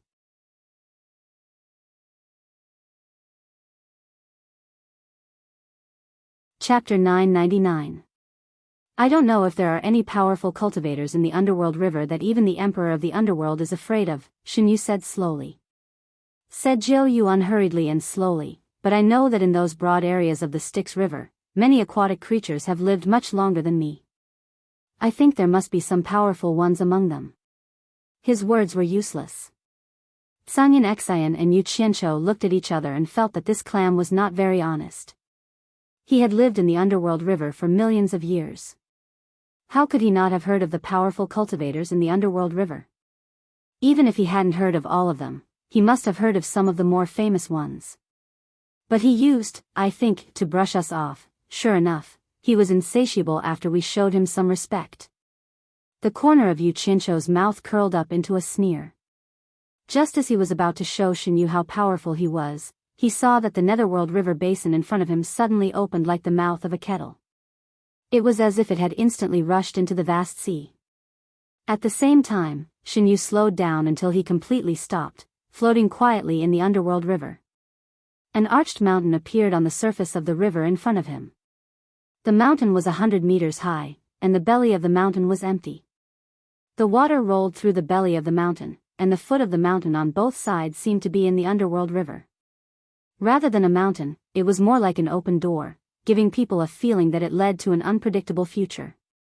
There were scattered fluorescent stars dancing in the sky from all directions, as if they had been summoned by some mysterious force. They all flew toward the hollow mountain in the underworld river. Finally, they gathered and hovered in the hollow belly of the mountain. For a moment, they looked like countless glowing beads hanging on the water surface, sparkling under the reflection of the river. It was dark all around, except for this place, which was the only bright pearl in the entire underworld, embedded in the belly of the mountain. It was so beautiful. Sungin Xian and Yu Qianqiu looked at each other, not knowing what it meant. Coincidentally, a fist-sized ball of fluorescent light flew past the two of them. So, Yu Qianqiu took out a long sword and stabbed the ball of fluorescent light as if he was stabbing a roast chicken. Grey Cloud Xian instantly rolled his eyes, and he cursed in his heart, "Isn't this kid a little too audacious?" He attacked blindly before he figured out the situation. This is the netherworld. Don't you want to live anymore? But since he had already done that, Grey Cloud Xian craned his neck over to take a look. He saw that there was actually a fist-sized firefly stuck in the tip of the sword. It had a ferocious appearance, and its jaws were as thick as a thumb. The ball of light trailing behind it was abnormally bright, and under the illumination of its tail, it was impossible to see what it was unless one took a closer look. F***CKU. I was wondering what it was, so it's a firefly. It's rare to see such a big one. Yu Qianqiu snorted. Grey Cloud Xian also nodded slightly. So it was a firefly, so there shouldn't be any trouble. He was finally relieved. Just as the firefly was struggling in pain after its chest was pierced by the sword, a group of fast-moving streams of light in the distance seemed to have been attracted by the strange scene here. They immediately changed their direction and flew over quickly. Not long later, more than 100 people appeared in the sky, looking at the strange scene in the belly of the mountain. Grey Cloud Xian looked at those people and frowned slightly. It's the people from Hidden Dragon Villa. The moment he spoke, those people immediately turned around. When they saw Grey Cloud Xian and Yu Qianqiu, they were all stunned. The person in the lead took the lead and flashed over, and the others also flashed over. The person in the lead cupped his hands and said, "So it's Heartless Palace's High Priest Grey. Prime Minister Ding greets you." Grey Cloud Xian cupped his hands perfunctorily and said, "So it's Hidden Dragon Villa's Elder Ding." With that, he proudly turned his head to the side. Everyone didn't pay much attention to his arrogant actions. With his cultivation, he was completely qualified. What everyone admired most was that this Grey Cloud Xian was really skilled and bold. He actually dared to stand in the Netherworld River and look at the scenery as if nothing had happened. He completely ignored the danger that could appear at any time. How bold! Everyone mistakenly thought that the two of them were standing on a rock in the Netherworld River. For a moment, no one noticed that there was a giant river clam floating in the water below. Everyone's gaze fell on Yu Qianqiu. After a moment of suspicion, Ding Xiang cupped his hands and asked, "Could this be World Commerce's Yu Qianqiu, the sect leader?" From this, it could be heard that they had also heard about Grey Cloud Xian protecting Yu Qianqiu. Gray Cloud Xian's expression twitched when he heard that. That's right. Yu Qianzhou held his sword and cupped his hands to return the greeting. I've long heard of Hidden Dragon Villa's Elder Ding's great name. Seeing you today, you truly live up to your reputation. Elder Ding, please take care of me in the future. This fellow had never heard of Ding Xiang. However, since they had met without enmity, it wasn't tiring to be sweet. It would be a waste not to say nice things. Hee hee. I've been representing Hidden Dragon Villa in the Netherworld for a long time. I'm not famous in the immortal world. On the other hand, I've heard of sect leader Yu's reputation in the Netherworld. Ding Xiang smiled modestly. However, looking at the smile on his face, he should be really happy. Everyone liked to hear nice words. The Hidden Dragon Villa group looked at Yu Qianzhou with more kindness. Their gazes more or less looked at the firefly stuck in Yu Qianzhou's sword. After Yu Qianzhou noticed it, he immediately wiped his sword with 2 fingers and flicked the dimming firefly into the water. He then put away the sword in his hand. At this moment, there was a splash on the water surface. Everyone's gaze turned to the water surface not far from Yu Qianzhou. The water rippled, and a round mouth suddenly appeared underwater. It swallowed the firefly that Yu Qianzhou had flicked to the surface. After this unknown thing swallowed the firefly, it quickly turned around and dived back into the water. As it turned around, everyone could faintly see black scales. They didn't know what monster it was. There's something in the river. Ding Xiang shouted softly.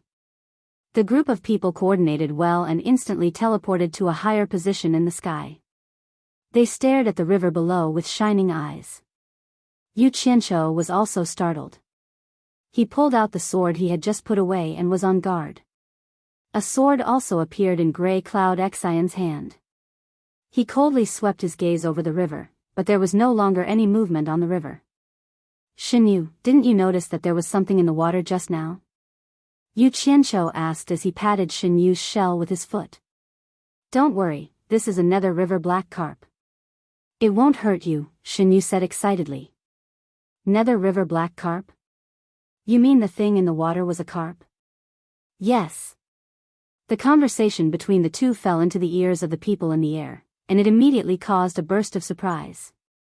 It turned out that there was a living thing under their feet. When they looked carefully, they found that it actually faintly looked like the outline of a clam. There was such a big clam? Even though this group of people often traveled the netherworld, they had never seen such a huge clam. Yu Qianzhou could hear the excitement in Shinyu's voice. He raised his eyebrows and said, Shinyu, why did you suddenly stop here? Is something going to happen? That's right. Shinyu said excitedly, Dragon Transformation Gate. It's a legendary spectacle that only appears once every 100,000 years. I didn't expect to see it. This is such a great fate. If we can witness the legendary scene of transforming into a dragon, we will be honored. Everyone could feel the rare excitement in his words, especially the 2 words, Dragon Transformation, which made everyone's spirits rise. However, they still didn't understand what he meant. Yu Qianzhou looked around curiously and said, Shinyu, be clear. Who is transforming into a dragon? Of course it's the Nether River Black Carp. Shinyu said excitedly, the mountain gate in front is called the Dragon Transformation Gate. Legend has it that it will summon the black carp from the river Styx once every 100,000 years. If a black carp can leap over the dragon gate, it can transform into a black dragon and leave. Of course, this is only a legend. Many people wanted to witness such a spectacle, but they always returned in disappointment. They did not see the Nether River Black Carp being summoned by the Dragon Transformation Gate. As time passed, no one believed in this legend. I didn't expect to see it this time. This is a great opportunity. Everyone was shocked when they heard that. They did not expect such a miraculous thing to happen. Yu Qianzhou vaguely felt that this story was familiar. After being stunned for a while, he exclaimed in shock, There's a carp leaping over the dragon gate here too? As soon as these words came out, everyone's gazes focused on him, each of them filled with suspicion. Sungin Exan knew he would not get an answer, but he could not help but ask, "Where did you see a carp leaping over the dragon gate?" Yu Qianqiu was speechless. After his expression twitched awkwardly, he chuckled and said, "I've never seen such a mysterious thing before. I just think it's a little ridiculous. Could it be that a carp can really transform into a dragon after crossing the dragon gate?" Sungin Exan looked at him up and down suspiciously. He paused and said, "The mystery of the netherworld cannot be predicted with common sense. Since there is such a legend, there must be a reason for it. Hee. I hope that's the case. Then we'll have a feast for our eyes." Yu Qianqiu laughed perfunctorily. Seeing that everyone was looking at him with twinkling eyes, he stomped his foot and changed the topic. "Xinyu, you just mentioned some great opportunity. Even if the black carp leaped over the dragon gate and transformed into a dragon, what does it have to do with us?" "You can't say that." Xinyu's tone was filled with yearning. Legend has it that among those who witnessed the black carp transforming into a dragon, there would always be someone who would form a good relationship with the black dragon and receive the black dragon's blessing in the future. Don't you think it's a great opportunity?" "I see." Yu Qianqiu rubbed his chin and muttered. Suddenly, he felt that the sword in his hand was unusually dazzling. How could a good relationship be related to a weapon? He quickly put it away. Beside him, Sungin Exan also put away his sword. In short, everyone's eyes flickered with excitement. They were all dreaming of the legendary spring and autumn period. Bang! With a deafening sound, a bolt of purple lightning suddenly pierced through the night sky and directly struck the pitch-black and bare mountain gate. The gate was covered in purple lightning for a long time before disappearing. While everyone was still in shock, they suddenly felt a majestic and ancient aura slowly spread out from the mountain gate that stood in the water like a ripple. It was so frightening.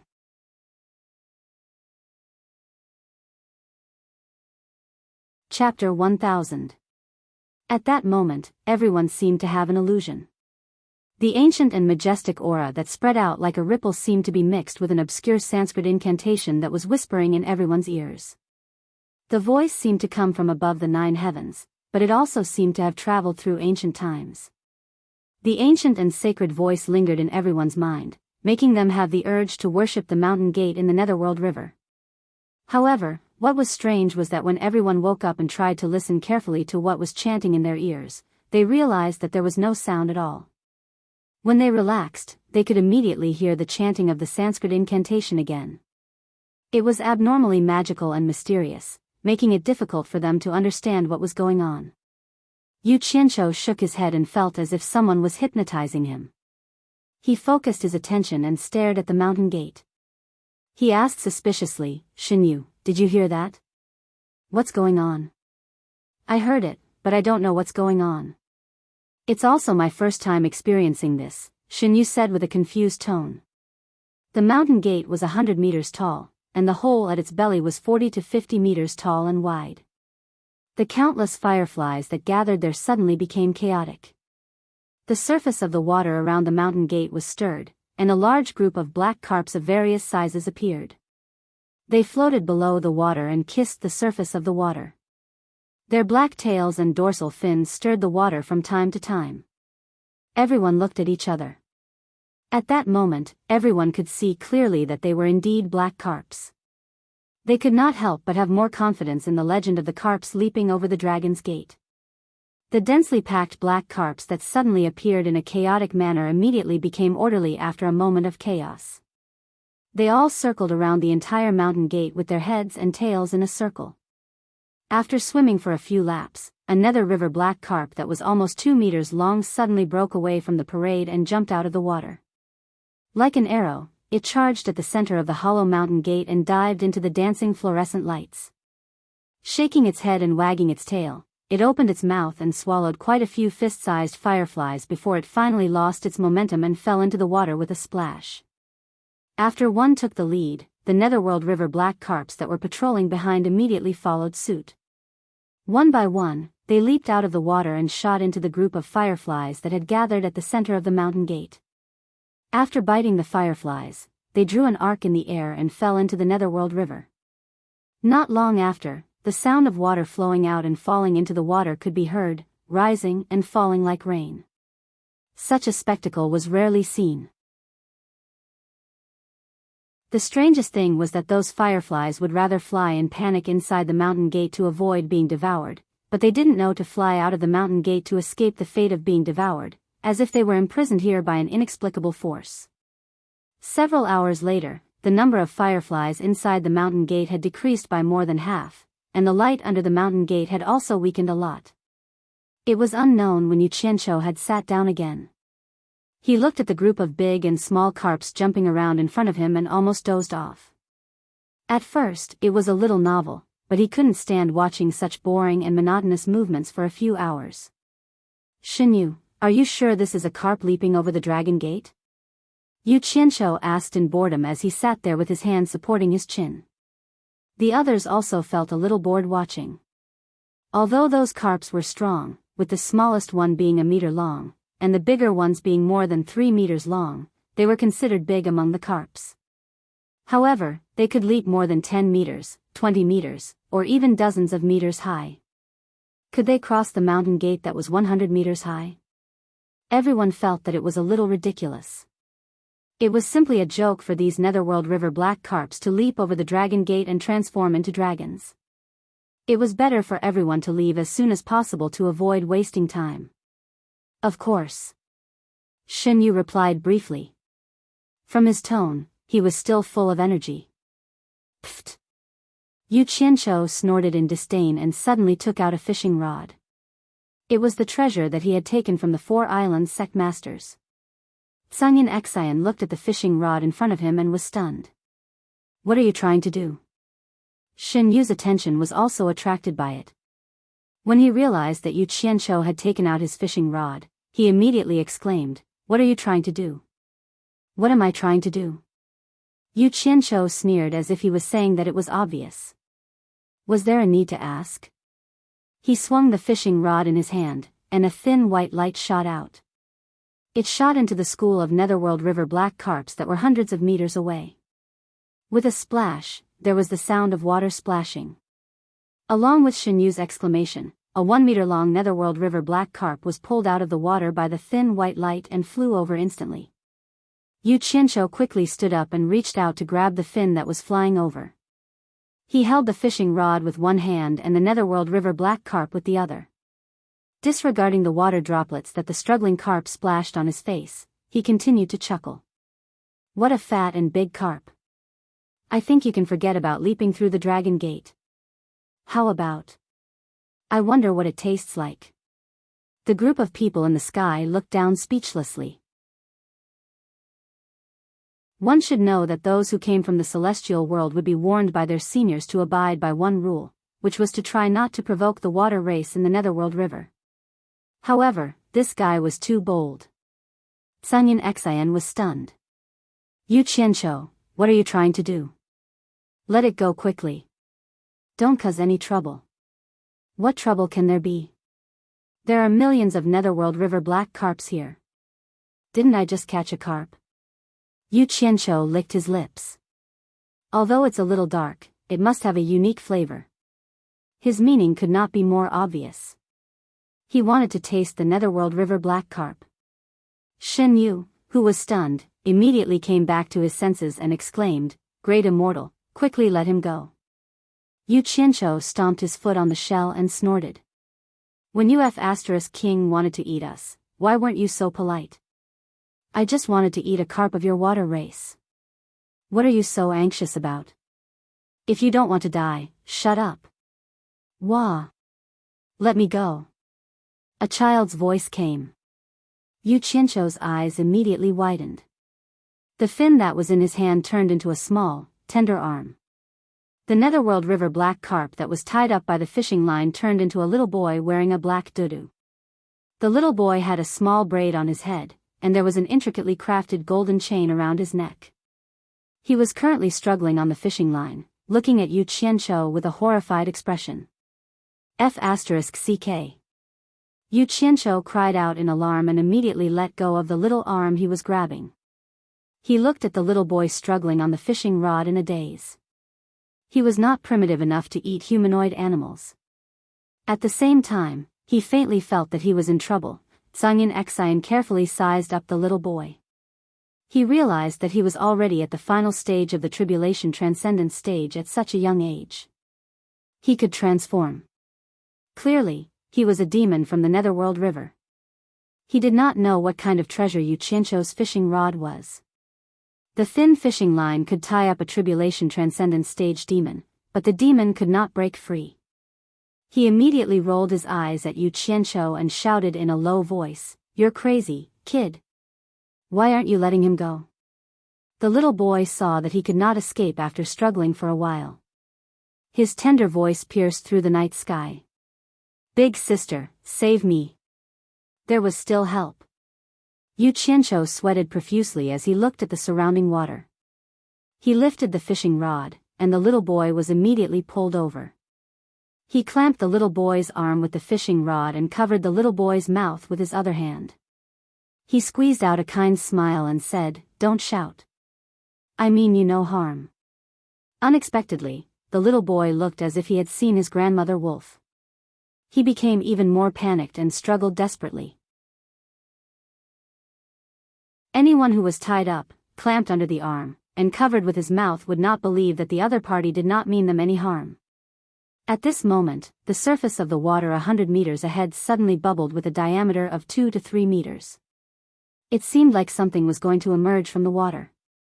Yu Qianzhou could clearly feel Shin Yu trembling under his feet. It was slowly retreating. The people in the air were shocked. Gray Cloud Xian's expression changed as well. He hid his hands in his sleeves and was on guard. It seemed like the Heartless Palace's sword-drawing technique could erupt at any time. Yu Qianzhou also panicked. His eyes darted around, and he suddenly bent down to whisper in the little boy's ear, "I really don't mean you any harm. Do you want to make the great leap and become a black dragon?" Although he was in a desperate situation, he finally felt the pulse accurately. The little boy under his arm stopped struggling and obediently let him hold him. He stared at him with wide eyes blinking. Yu Qianzhou immediately heaved a sigh of relief and said, "As long as you stop shouting, I have a way to help you make the great leap. What do you think?" The little boy immediately nodded even though his mouth was covered. Yu Qianzhou then slowly tried to move his hand away. Seeing that the little boy was very obedient and was looking at him expectantly, he glanced at the water column that was already several meters high on the surface of the Netherworld River like a fountain. He immediately untied the little boy in a flurry and hid the fishing rod quickly. Then, he picked up the little boy with his heart thumping. He pretended to be relaxed and smiled as if he was looking at the scenery. "What's your name?" The little boy hugged his neck and replied in a childish voice, "My name is Xiao Yuan." "What's your name?" Yu Qianzhou immediately chuckled proudly. "My name is Yu Qianzhou. It means you as in leaping over the dragon's gate. Don't you think we're fated? You can just call me Brother Yu." The little boy's eyes lit up. He nodded and said, "Brother Yu." When he said that, Yu Qianzhou's eyes narrowed into a line. He thought to himself, that was close. Is that even possible? Many of the people from the hidden Dragon Mountain villa in the air swayed. They looked at each other speechlessly, as if they couldn't accept this reality. Sungin Exian looked at the little boy who was being intimate with Yu Qianzhou as if he was looking at an idiot. He thought to himself, no matter what, he's at the end of the tribulation stage, so he shouldn't be too young. How could he be so retarded and so easily fooled? What the hell? Shin Yu, who had been slowly retreating, also shivered. He stabilized his body in the water and stopped retreating. Everyone's attention was then attracted by the water column that was more than 10 meters high. In the middle of the water column, a graceful and beautiful woman in black slowly rose. Her bright eyes suddenly looked at Yu Qianzhou, who was holding the little boy. "You're tuning into the Journey of the Soul YouTube channel. Don't forget to subscribe and join us on this journey to catch the most captivating stories.